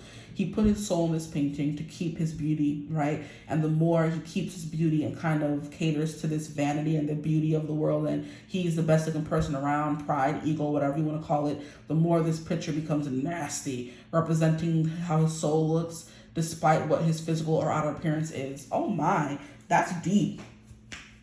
And then this rebirth here is also kind of giving, maybe your soul goes through a glow up physically as well, because this is kind of giving me like a Barbie in a box is what I was thinking of when this card first came out. You know what, we'll read for it. If you're gonna stay, I'm gonna read it, okay? Even if you won't, I still wanna know. So rebirth, confidence, wit, and growth. Yeah, you've experienced a lot of growth. Maybe you're someone who avoids this Dorian Gray thing here. You grow as, you know, the more you become, or the more they get to know you. Anyway, it says, the orphaned, penniless Rebecca Sharp uses her guile and ambition to transform herself into a desirable woman of society in Regency England. We have some parallels. The novel is a satire of 19th century Moors, using Rebecca's outsider status and frank ambition to hold a mirror up to the hypocrisy of society. That could be you. You're presenting this Dorian Gray and people see you and think you're this beautiful person who's perfect and da-da-da-da, and then you show them that, hey, beauty is only skin deep. Literally, full circle moment. I'm like, I'm hearing beauty is skin deep. What does that have to do with anything? Because this would say that it's not, because you're portraying someone you're not and your soul's really ugly. But it's more so given that how you put a mirror up to society and show them that you think this is what matters, the physical, but it really is the soul. And most of y'all's soul is ugly. Oh, that's beautiful. I like that for y'all. Okay, I'm gonna leave you reading here. I hope it resonated some kind of way. If it did, feel free to like, comment, and subscribe. Join the tribe. We'd love to have you. If you ever want to book a reading, you could always do so using my email in the description box below. If you want to join my memberships as well, that link is also in the description box below, right above where you find the timestamps. Usually, click on that. You can join memberships, right? It's fun over there. I love it. You'll love it too. But I hope you're having a beautiful, wonderful day whenever you're watching this reading. And as always, I will see you gorgeous people in the next one. Mwah. Bye-bye. Hola, hello. Hola, soy Dora. Let me stop. Oh my gosh. Oh my gosh. Hi, group 3. Thank you for joining me here today. Welcome to your reading. Lord, my intrusive thoughts won there. Okay, anyway. Today's reading is going to be an interesting reading about what first impression you give off versus your lasting impression. That was funny. That tickled me. Okay, you can be funny.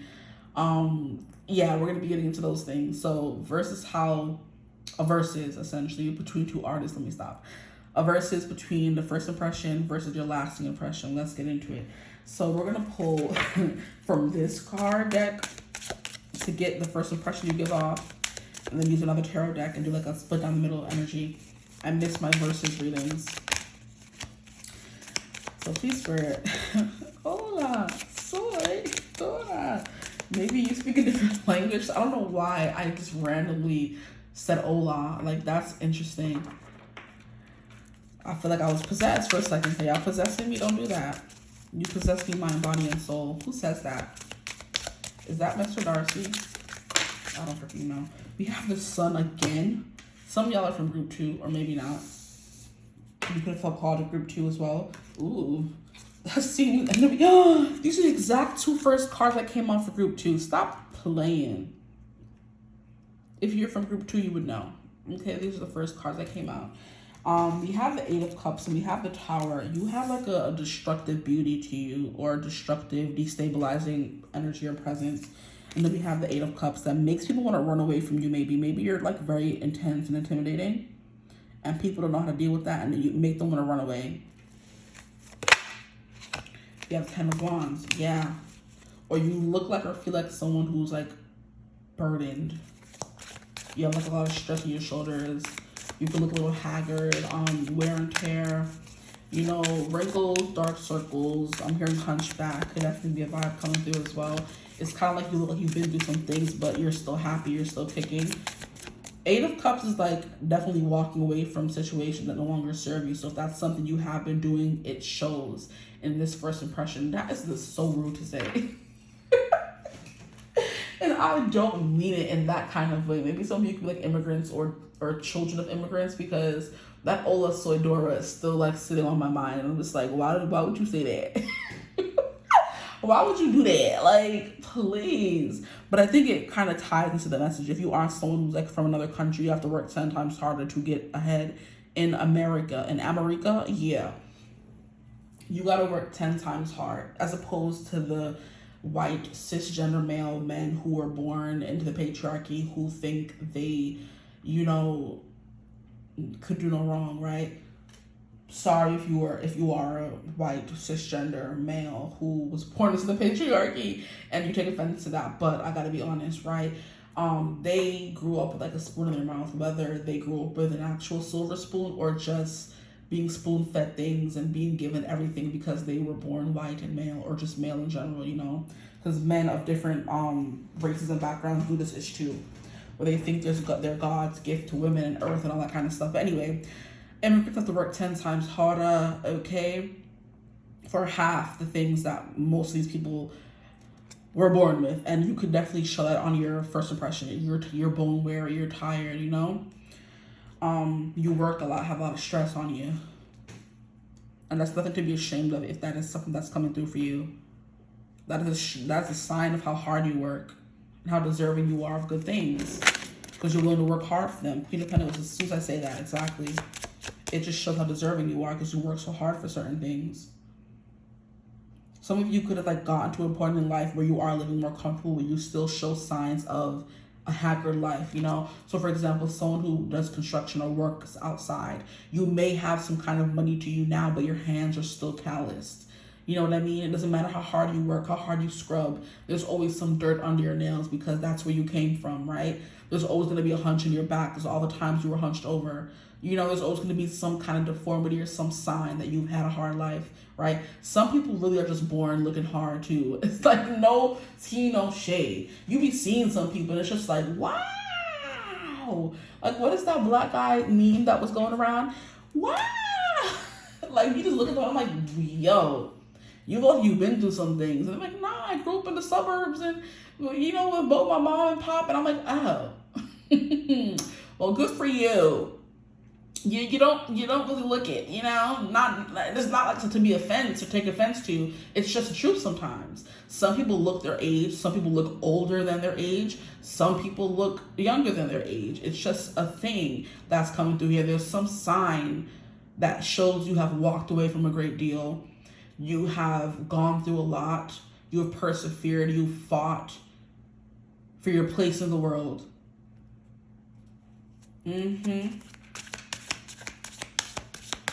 First impression is not always just looks as well. So there's something on your face. You may just look tired, like I said, or fed up, withdrawn.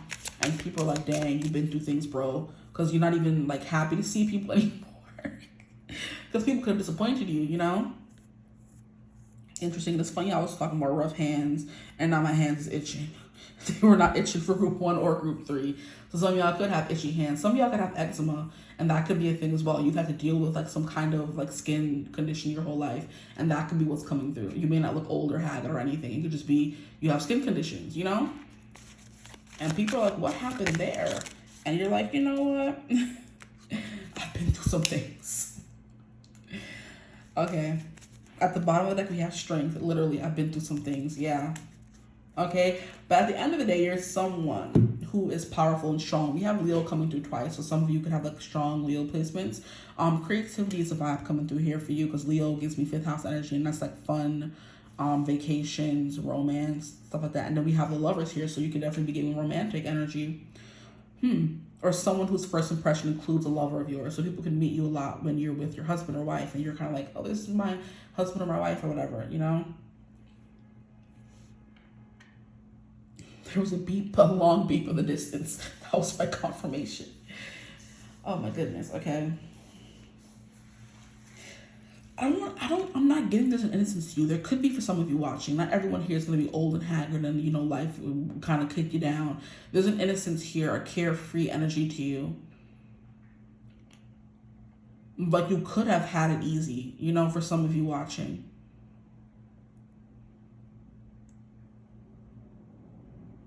Others of you are quite like built, your body, like it's very fit. That's definitely coming through with Leo as well. Like a strong back, nice hair. I'm hearing strong teeth, a strong foundation, strong bones as well, especially if you have to do hard back work. The Tower energy is very interesting here for your first impression. It's kind of like, I don't know, they feel intimidated or like, oh my gosh, I'm not doing enough, or I'm not good enough, or there's something here that makes people feel like some kind of way when they're around you. The Tower card represents, I think it's Pluto energy. So it's kind of like going into the underworld. So maybe they feel judged by you for whatever reason. Whatever people are feeling about the first impression has nothing to do with you and how you treat them or whatever. Because sometimes you could be nice all you want. Some people will still take fault to how you said hi, or how you smiled halfway, or how you didn't hug them hard enough, or you didn't hug them at all, or you hugged them, why would you hug me kind of energy. People take offense to any freaking thing in today's society. That could be a thing as well. People just naturally don't like you can be a thing. Maybe you are someone who's a little aggressive, because we have the Emperor, then we have the Tower. These two are giving me someone who's cussing someone out. And it's kind of like you boot people out of your life just as fast as they get into your life. So you can definitely be someone that's very protective of your energy, and you don't like let people in easily, you know? You could be someone who comes off, you look violent. Like I said, stereotypes is going to be a big thing for your first impression, because people who look a little bit more mean or gruff or like rough around the edges, they may not be rough at all. They may be very, you know, jovial and genial, and they're very smiley and very happy and would give you a big smile in 2 seconds if you were to give them a chance. But the first thing you see is someone who's big and scary. Your first thing to do is run. I'm scared they're going to hurt me. Emperor energy. I feel like I'm on the defense. I'm under attack. And it's kind of like, okay, if you were to give me 2 seconds, I would have smiled at you, and I would have showed you I'm chill. You know what I mean? So it's giving me how people like love to be afraid of like black men and women. Like people are clutching their purse when black people walk by, we're gonna steal their stuff, or they get offended when big black men walk by because, oh my gosh, black men are violent. Da, da, da, da. You know, that kind of stupidity is coming through in your first impression here, guys. I'm sorry that it's coming through. I was laughing in the beginning, but the more, you know, it's not funny. Honestly, it really isn't. Especially in today's society where people are getting shot down for less. It's just so sad. You could be definitely someone that's like a heavy weight on your shoulders. You could be this kind of somber person who brings down the mood. Like, did you hear what happened? You know what I mean? Like, there's nothing to smile about. Life is so, kind of energy. You know what I mean? That could definitely be you guys. And people are like, I'm out of here with the 8 of Cups. It's funny. You guys are kicking my behind. Like, it's giving that guy from SpongeBob, like, I'm going to kick your butt.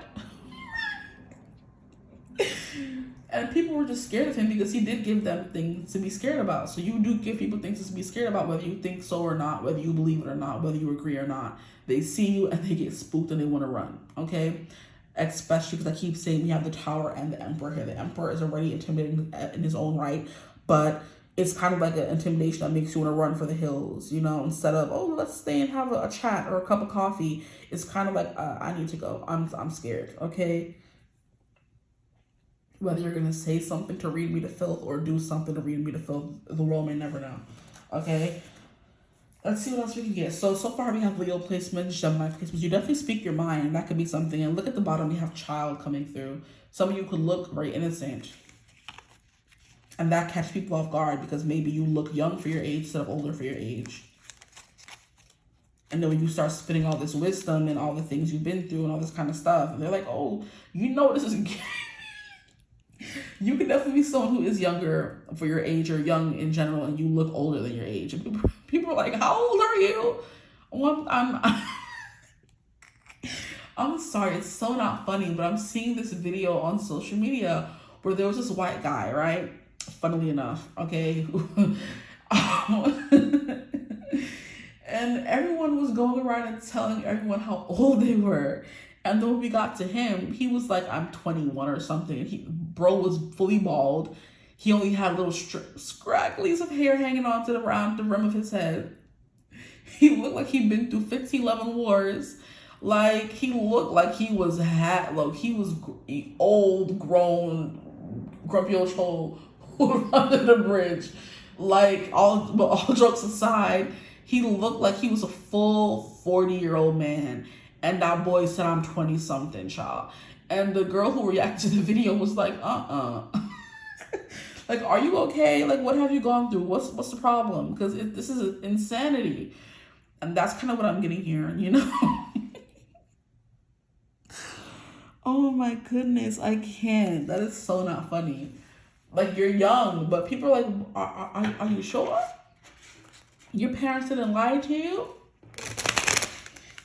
It's kind of giving me like my coworker loves to bring up because we be talking about all kind of stuff, and we always talk about like Meredith Grey from Grey's Anatomy, of course, because Grey, of course. But the only other project she's done outside of Grey's Anatomy that has some kind of success was about a foster couple who literally throws out a little girl because they think she's an adult when she's really a child, and they have her like. She was like 12 years old having to find a job, find an apartment. And she's like telling this family, I'm not grown, I'm a little girl. And they would not believe her. And they kicked her out, had her on the street. And she was a whole child, didn't know how to fend for herself or anything. And they literally neglected her. And I'm like, did they not ask the agency? Did the agency not do any back checks? Like, how do you adopt a child and tell her, no, you're not a child anymore, and kick her out? Like, I'm pretty sure the agency was doing some background checks to let you know this child is an actual child. You know what I mean? So you look old for your age. I'm sorry to tell y'all that, but that's what's coming through here. Ooh, child, first impression. You're funny, though. Once they get to know you is what I just heard. You could like dark jokes, dark humor as well. Because I'm just laughing, and most of these things that are coming through are not funny at all. But I also do enjoy some dark humor. So we can be alike in that manner, in that way, in that aspect. Okay. Good child, this is funny. Here we have the dog. Look at you, so cute and little. Maybe some of you are like small in stature. Some of you could have big innocent eyes. We have the sun. Wow, the same flipping cards that came out for group 2. Wow. Except we didn't get the diary or the book or the journal or whatever this is supposed to be. We didn't get that. So it's kind of like this. There's a mystery to you. You come off as someone who's mysterious, who's a little dark, who people don't know much about. Because this tower card could also be taken as the underworld, you know? You go to the underworld and it's like all death and drab and, you know, gore and just boredom, and everything is dark down there. So that could definitely be your vibe. Since something was coming through about darkness, you could definitely be someone who resonates as like goth or alternative. So no matter how young you look or are, how chubby your cheeks or how cutesy your face or how uncutesy your face, it doesn't matter because you carry around this heaviness with you. With the sun coming out and it's like giving childlike energy, and then we have the dog coming through here, you are someone who's very innocent. And I wanted to say that, didn't I not? I said I want to say you're innocent and like very naive and jovial, but I can't because the tower and the emperor is giving me you're not. But that could just mean you get like mixed signals from people or mixed reviews when people meet you for the first time. Some people think you're really bossy, and it just depends how you're showing up. Other people think you are someone who is very like innocent, you know? Someone who needs protecting, someone who needs saving kind of energy with the sun card coming through. Someone who needs help. And then in other circles, when people meet you for the first time, they think you're bossy, they think you're mean, you're standoffish, you're cold, you're dark. You know what I mean? And that could be you just have RBF as well. Like before you even smile or greet them or you're happy or, you know, they're kind of like, oh my gosh, this person hates me. And it's like, no, I don't hate you, but I'll be dealing with some stuff and I'm not always in the mood to talk. And that's when you're coming off as scary and leave me alone. And then other times you're coming through as someone who's like, you know, more happy, go lucky. And that could be the first impression you give to, like I said, certain people, not everyone. And at the bottom of the deck, ooh, why are they showing this lady's yitties? Hold up now. There could be like a lot of sexual passion, aggression, or like I'm hearing fetishization towards you. And especially if you are coming through as someone who is a color person. Like you're Black, Hispanic, Asian, all those races tend to be fetishized, right? So that's what I'm getting here. Because we have this lady coming through in the car. I've never seen this car before, but if I move my hand, her whole nip is out, her whole yitty is out. And I'm like, okay, this is a woman. This is not just an object. Why I have her tickle bitties out in the car? That could be something that gets a first impression. A tickle, you got some tickle bitties, but dang, what's up? Like her nip's just there. But yeah, there's like a lot of passion, I guess. Okay, let's read for these cards really quickly. We have the little doggy. This represents loyalty, compassion, that kind of thing. You get along great with people. 18. We read this group two already.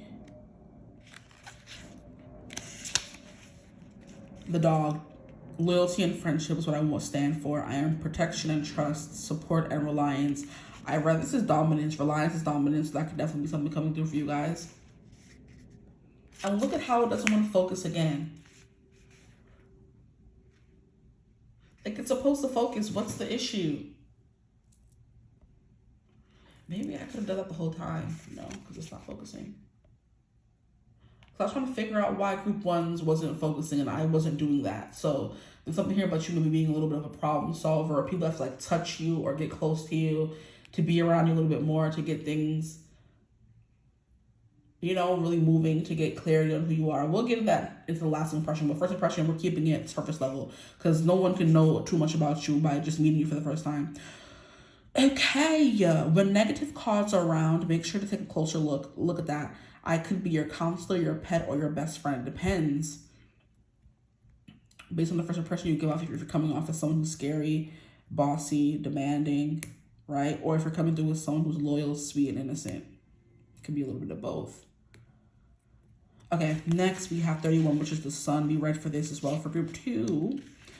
The sun, I am success, hear me roar. I control your ego and your charisma. I boost your confidence. Maybe you're coming through with someone who has like a distorted masculine or distorted feminine energy, where your ego is like too full on. You think you're too good for everybody else. Interesting. That's the impression you're giving. Doesn't have to be true. Okay. I boost your confidence and courage. I bring victory and glory. But be careful not to get too picky or you will be burned by arrogance like Icarus. You guys can be a little arrogant as well. Okay, this card is a blessing, success, and big luck. Yeah, so you can be someone who's very blessed, very favored. You have money with the Queen of Pentacles here. Someone who's like very fertile as well. Fertile, people want to get you pregnant. I do believe people are seeing you as like an object of some kind, because that just, I don't like the vibe I'm getting, honestly, for the first impression that's coming off. So just, yeah, be careful out there, guys. I don't know what it is, fetishization or seeing you as an object, or, you know what I mean? Hey, your knees all out. Then we have the Queen of Pentacles and we see the rabbit. It's not like it's like a wolf wanting to come and stalk the rabbit and bite into it. People are definitely seeing you as something to conquer. You know what I mean? Interesting. And like I said, your energy is destabilizing. It doesn't always have to be destabilizing in a bad way. It could just be destabilizing in a distracting way, where you could have bigger boobs or more juicy assets, and people are looking at you like, oh my gosh, yeah, I want to see, men especially, yeah, I want to sink mine into that. Like, yuck. What do you mean? Please, I'll call the police. I will. And they see you as someone who's quite happy-go-lucky and quite innocent and eager to please for some of you, and they're trying to find ways to take advantage of that. Oh, I'll fight. I'm crazy. I think I'm not. I will come and find this person, whoever they are. Focus. Heck. Okay, sorry. You could be so easily distracted. You could be someone who is easily distracted, because I just had focused like a child in class wasn't focusing on what the teacher was saying. ADHD could be a thing as well. I'm hearing dyslexia be a thing as well. Okay, let's keep going. Whether this is like physical stress or wear and tear, it could also be emotional. You could resonate with both. Oh, I wanted to read for this. That's what I wanted to do. You see how I get distracted? Yeah, y'all get distracted. We have 26. The book. The book draws attention to the power of knowledge and the importance of possessing it. This card may suggest there is something somebody needs to know. However, this will only become apparent with the presence of the cards around it. The book is a vehicle for the very imagination itself. The Book of the Reverie promises tales of great mystery within its pages. Yeah, you're a mystery. It has a mechanical dial on the front showing the intricacies of learning. The book opens to the right of the card, which indicates in readings the direction of the learning, literally. What is being opened by the learning? What do you mean? As an example, if the dog 18 was to the right of the book, it would be learning something about a close friend. Stop it. But it's to the left of it. What happens about it to the right? The next card to the right may indicate what was going to be learned, such as a ring. So, hold on. What's the right of the card? It would be something. The next card to the right may indicate what's going to be learned. Interesting. But there's no card to the right of the book. Interestingly enough. Such as the ring or stork, it may be a surprise to them to say, congratulations on your engagement. Wow, a baby, before they have told you. What? The Book of Knowledge or the Book of Secrets, what I house is educational and private, and maybe your project or your research, and sometimes your studies and journals. Watch out for the cards around me, because with the sun, you will see right through me. Guys, I am hidden, I am unknown, but occasional knowledge I might learn. What? You can see right through me is insane. And then we have the dog. It's not to the right of it, but it's still here. And this, you're going to learn something about a close friend. So you keep secrets. You're secretive. 8 of Cups, you walk away. Or people walk away because they get intimidated right away. Or you could see through people, and that's something that makes them intimidated. Oh, this is so interesting. Oh, Lord. Queen of Pentacles, someone's very regal. It's kind of like you sit on your high horse and watch people and you judge them. Like I said, people could think you come off as judgy and they think you're judging them, and that's something that the first impression gives, like, oh, you think you're better than me, huh? Or you're judging me, you don't like me, or something like that. So interesting. And the Emperor is someone who is literally on his high horse. He's on his little throne here. He's the most powerful archetype you can get in the tarot, because he's the divine masculine. And we're not really getting many feminine cards here. So you're definitely coming through as like a very strong, pushy, aggressive kind of energy for some of you. Your first impression is giving off that. Like, I will lay you down, spread you out. And it may have nothing to do with your race. It may just be the energy you give off. It could be both, I'm getting as well. But yeah, secretive. But there's still a light on you. There's something about you that kind of shines brightly and sees through people, and that makes them scared. But you're just a little doggy. You don't mean them any harm, unless you do, until they piss you off. Okay, let us cleanse this deck. Please spread the energy. Maybe something can be like a little bit stuffy, like, you know, you have like a stick up your butt kind of energy. Because this deck usually shuffles quite nice. And it isn't in this aspect. I'm spending so much time in your first impression. So people spend so much time trying to figure out and decipher and find out who you are to code you. And that's been coming through for each group. So, of course, people as a human race are quite curious. And we need to use our instincts, our intuition to figure out if someone's a threat or not. So that could definitely be a thing people use their intuition about when it comes to you. Are they a threat? And if not, let's get to know them a little bit more. And then you're someone who's quite, you know, playful. We have the strength card here. You overcoming demons, you slaying demons, you conquering them as well. I'm here, you know, ball. Funny. We have the risk taker. Look at that. Robinson Crusoe. I still always remember this energy here is this guy being stranded on an island. But the one thing about him is, in order to learn the island and learn what works for him and how to survive, he has to take risks. So in taking risks, he learns more about the island. You know what I mean? So kind of like experiment. Your mind works in like intricate ways, right? You can have like a very grumpy demeanor, a grumpy face, RBF. Like I said before, even people can like see you smile or say hi. They're like, oh, this person's a B, or they don't like me. And it's like, I didn't say all that. It's sad to say. Yo, I was just thinking about this card too, Temptation. Dorian Gray. Yeah, some of y'all are from Root 2. And then this card wants to come through too. Ooh, I'm scared. Destruction. Colonel Kurtz. Yeah, people think you're scary. Look, I'm like jump scared. J-Per. Some of y'all do speak different languages because now I'm slipping into French. Don't piss me off. Oh my goodness. That means I'm scared in French. J-Per. I'm probably not pronouncing it right at all with the proper diction or anything, but I remember that from that one episode of 𝐓𝐈𝐌𝐄𝐒𝐬 and 𝐶𝐬. So I started the episode talking about hola, soy Dora. And now I'm coming through as j-per. Like, stop, don't piss me off. But yeah, you guys are coming through as maybe multilingual. And you know how it is in America right now, how people feel about people who are immigrants and from different countries, trying to kick everybody out. We have a big ICE problem and we need to get it together. Okay, so Robinson Crusoe, someone who takes risks in order to learn their environment. You could be coming through with someone like a little bit reckless. Like I said, people don't want to be around you because they don't want to fall with you with the tower card. They're jumping out before things hit rock bottom or before things go crashing down. Like, this person's a little too reckless for me. You could definitely be someone's like a bit vain as well with the Dorian Gray, the painting coming through. We just read for this. I wish we got new cards, child. You know what? We'll read for this person here, Destruction. For first impression, 34.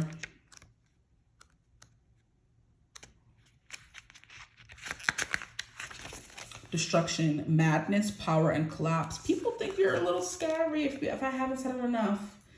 They think you're prone to like madness. Oh my. 𝐓𝐡𝐮𝐬ℎ's descent into the heart of the jungle mirrors his fall into mortal darkness. Consumed by power and madness, he becomes a symbol of destruction, not only of the world around him, but of his own soul as well. His final words, the horror, echo the inevitable collapse of unchecked ambition and human savagery. Oh my. Yeah, I don't like this. So a little unstable, a little destructive, okay, with the risk taker coming through as well. We'll read for Dorian Gray. Since you're a different group, everyone deserves to be read for. He represents vanity, corruption, and consequences. The words coming through for y'all are insane. Dorian Gray's fall into the allure of eternal youth and beauty become his undoing as his soul is corrupted by vanity and excess. The painting that bears the marks of his moral decay is a reminder of the price of giving into temptation without regard for the consequences. So you're a little reckless, exactly. Maybe you do things and say things without regard for people's feelings, you know, blunt, honest, to the point, you know. This is giving me colonizers. Let me stop. That's what it's giving me. Don't speak your language. I can't understand it. They could perceive as a threat because you're living your life and do whatever you want. And all of it is earned. I deserve to be here. I work here. I pay taxes. Why can't I stay? And they get upset. Not to bring all that into the reading, but that's what's coming through. He was stranded on an island here and had to do what he needed to do, turn into a little bit of a beast, a savage, if you will, in order to survive. And that's just the reality of life. You have to turn into something you may not be, or something you're not, or a different person in order to survive. Okay? So you could be someone who's dealing with demons as well, with the strength card coming through. But let's keep going. Hopefully the rest of the reading doesn't take too long. Okay, please spread their lasting impression. Please spread. Once people get to know them a little bit more, what is their lasting impression? A little bit of a savage is coming through. That's reminding me of how they used to call Pocahontas and them savages when they were really smarter, cleaner, more intelligent, more spiritual, more tuned and tapped in to the earth and people around them. And the white man is calling them savages when they were the savages themselves. Page of Cups. Yeah, there's a little innocence coming through for you guys again and again. We have 3 of Pentacles. You work well with others. This is how women get to know you a little bit more. Okay. Good to know. Good to know. Please spread the lasting impression they give. You work well with others. When people actually get the time to know you, you're very passionate. You're very funny. You love life. You love adventure, which we kind of got to the bottom of here. But when people first meet you, kind of come off as a little bit of a threat. You're unexpected. It's like volatile. You never know what someone's going to do, what they're going to say, you know? Unpredictable is also a better word. Move this over so you can see this side now, since we're on this side.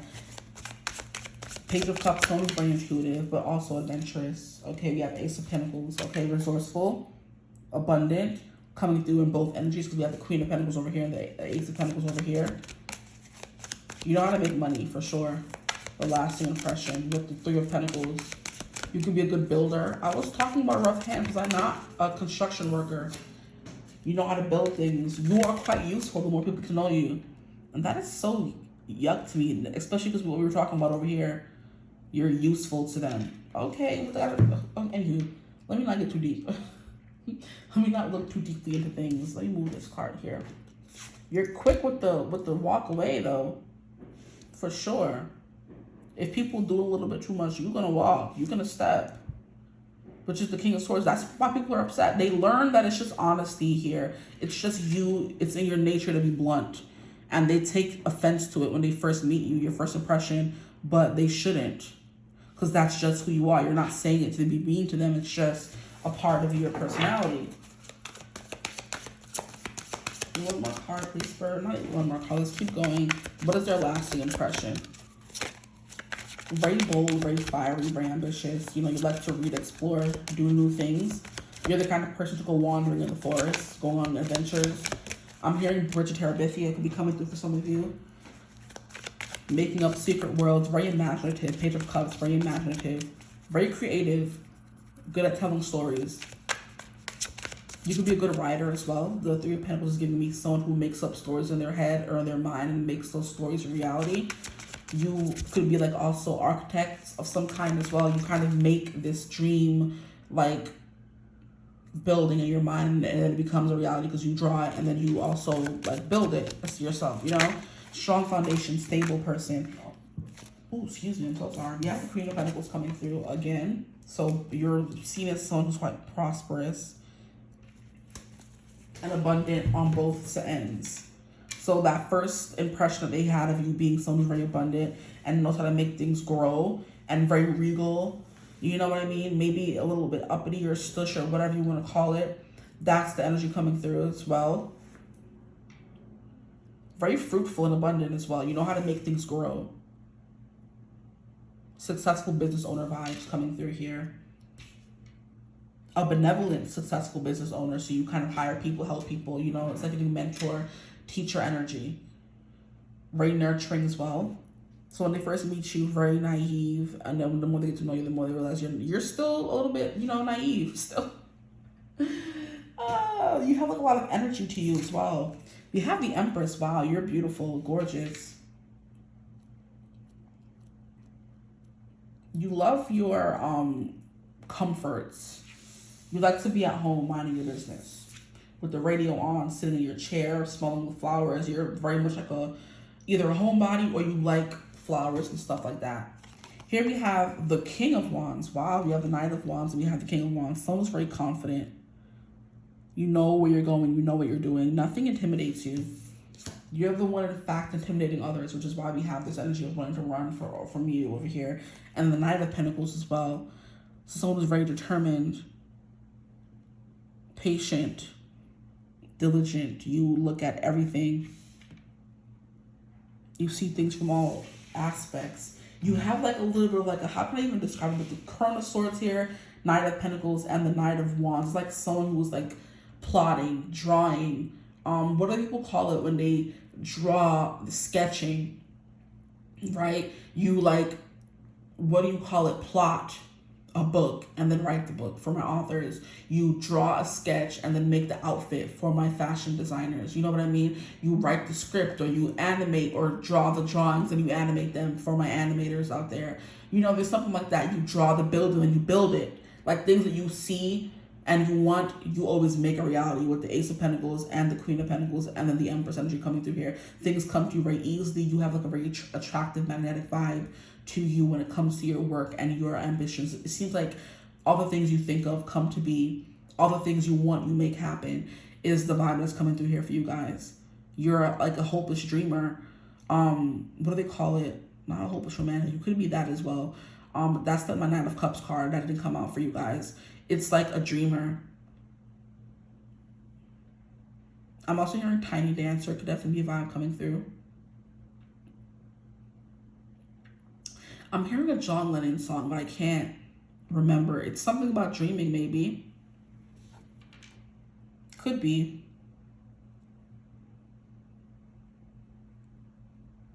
Something about peace. Imagine. There, that's the song coming through. Imagine.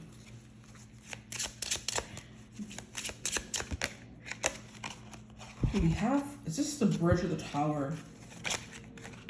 We have the polar bear came through group 2. We have the dice here, still unpredictable.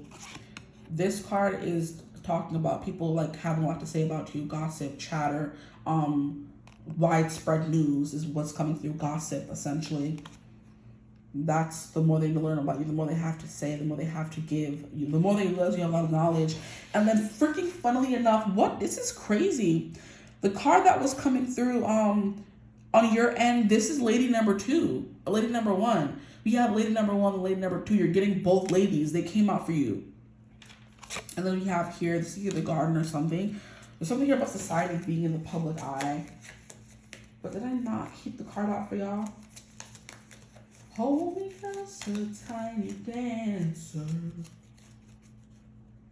Yeah, look at that. We have 29 coming out twice. One is lady number 1 and one is lady number 2. So lady number 1 was coming to like just a sex symbol, like something to, put something into, not thinking of them as a person. The more we learn about, the more people see you as a dreamer, someone who has dreams or they want to accomplish. So it's definitely giving people seen as more of an object. Like I said, that whole immigrant and thing was coming through for sure with you guys over here. Like they're seeing you as like an alien for whatever reason, and they're not seeing you as a human beneath it. But the lasting impression is you are a human being. You do have dreams. You do take a chance on life. That's a risk taker coming through again with the gamble. So that's something that stays the same, okay? You are someone who is quite diligent. You're a hard worker with the Knight of Pentacles. You're doing whatever it takes and working the long hours and putting in the work to make your dreams come true. There's a lot of chatter and talk around you as well. So you can be someone who's quite successful with the Queen of Pentacles and the Knight of Swords, and not King of Swords, sorry. So we have this lady here who's drawing and imagining, and you have dreams. So they're seeing you as more of a human, thankfully, over here in this card. But it's like a bridge. Like you have to bridge those two realities. That's so interesting. Like, what is that about? People not seeing you as a person? That is yuck. Oh, I can't. Polar bear, strong, provider of, you solve problems. Very intelligent. So they're seeing you as someone who isn't intelligent. They're seeing you as like a, I don't even want to say it. That sounds so crazy. Oh my gosh, I'm like so upset. That is crazy. It's kind of like they're seeing you as like, I don't even know how to describe it though.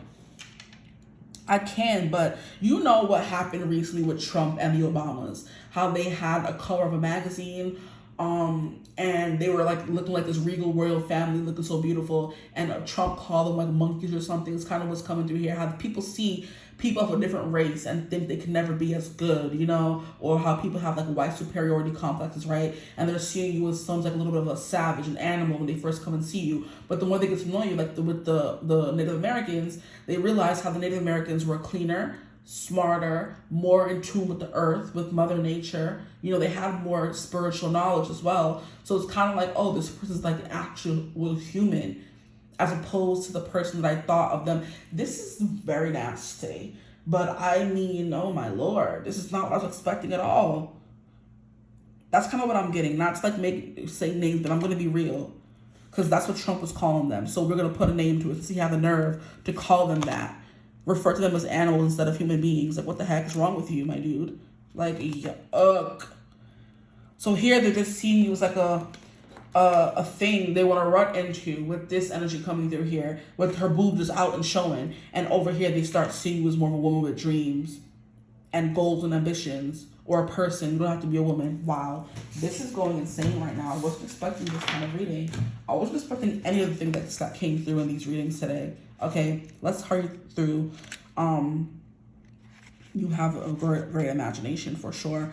I want to get into 38. I want to know what that's about. I think it's the bridge or the tower. Yeah, bridges, 38. Near or far, wide or narrow, steep or straight are some of my traits. But in whatever form, I am your connection to places, people, or points in time. You tell a story. I can span the spaces that separate you. I can shorten the distance that can bring you together. And like all those languages were coming through as well. Yeah. A symbol of transition and overcoming obstacles is your way, or overcoming obstacles in your way. The Bridges card acts as a way to cross a divide and thereby open up new opportunities. It is something that assists you in getting to a destination. This card is a significant addition to the Lenormand deck because it offers a solution to a problem. What was I saying? A problem solver. Exactly. Yeah. By helping to bridge a gap. Exactly. That's so interesting. Okay, 43. This is so interesting. We have the Labyrinth. You're difficult. Exactly. This card is about making your way through a confusing stream of events, like this whole reading, I would say. Often by trial and error, you may have goals and destinations you wish to reach, the dreamer, okay? But getting there may prove more difficult than you expected. Your road isn't direct, but has twists and turns. No matter how much you plan and strategize, at some point you will face inevitable mistakes. Be prepared for a few false turns and dead ends. The Labyrinth card directs you to retrace your steps if necessary and take a different route. So the Labyrinth can mean a puzzle or a problem requiring rational deduction to solve. Look at that. That's the King of Swords, using your smarts to uncode things. It's giving engineer, coming up with problems, making new machines. And like I said, people were seeing you as like this book, this thing they want to discover, or they couldn't quite understand or resonate with. They couldn't quite bridge the gap between you and their first impression, who you actually are, you know? And now they kind of do. And it leaves like a lot of chatter around you and the things you're going to do and what you're going to achieve, you know? This card might also illustrate your frustration or your frustrating attempts to connect with others. Something is keeping you separate from people or goals. That is also that separation that was coming through in the beginning.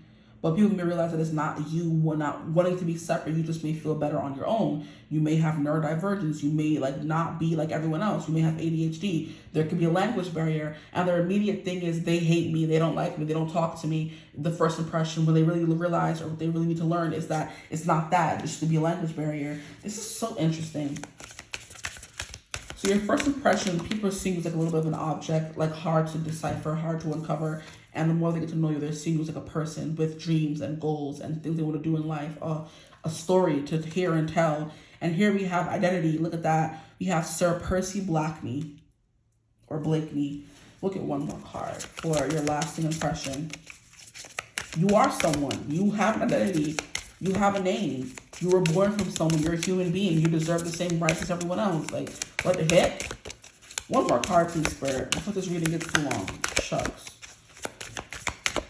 I'm just glad I already uploaded Wednesday's or tomorrow's reading while I'm doing this. Anything else coming through here? No? One more card, please, Spirit. No? One more card, one more card. No? Okay. So we'll leave it at that, and then we're going to read about identity, Sir Blakeney, 48. And look at that. Is it Blakeney or Blakeney? Don't piss me off. Because now I'm mad. Now I'm upset. So here we have duality, authenticity, and true self. So Sir Percy Blakeney leads a double life as a foppish aristocrat and the daring Scarlet Pimpernel, French nobility, who rescues French nobility from the guillotine during the French Revolution.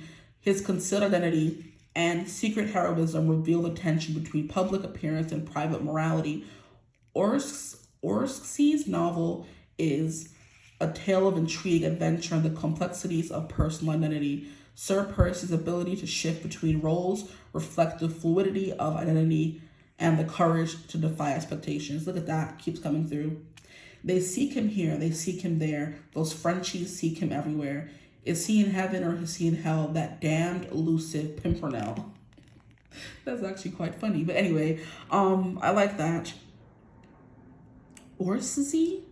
Anywho, that's what's coming through for y'all, child. It's definitely given the more they learn about you, the more they kind of see you as like a human and not someone they should judge too quickly. Okay? But I'm going to leave you reading right there. I hope it resonated in some kind of way. You can't even see it. Don't piss me off. This phone. Look, you can't even see it. Yo. The messages are coming through crazy. Anyway, If this reading resonated, like, follow, subscribe, join the tribe. We'd love to have. If you would ever want to book a personal reading with me, you could always do so using my email in the description box below. If you want to join my memberships, you could always do that using the link in the description box below, right above the timestamps, okay? If the reading resonated, hype, all that good stuff. But yeah, I hope you're having a beautiful, wonderful day whenever you're watching the reading. And as always, I will see you gorgeous people in the next one. Mwah.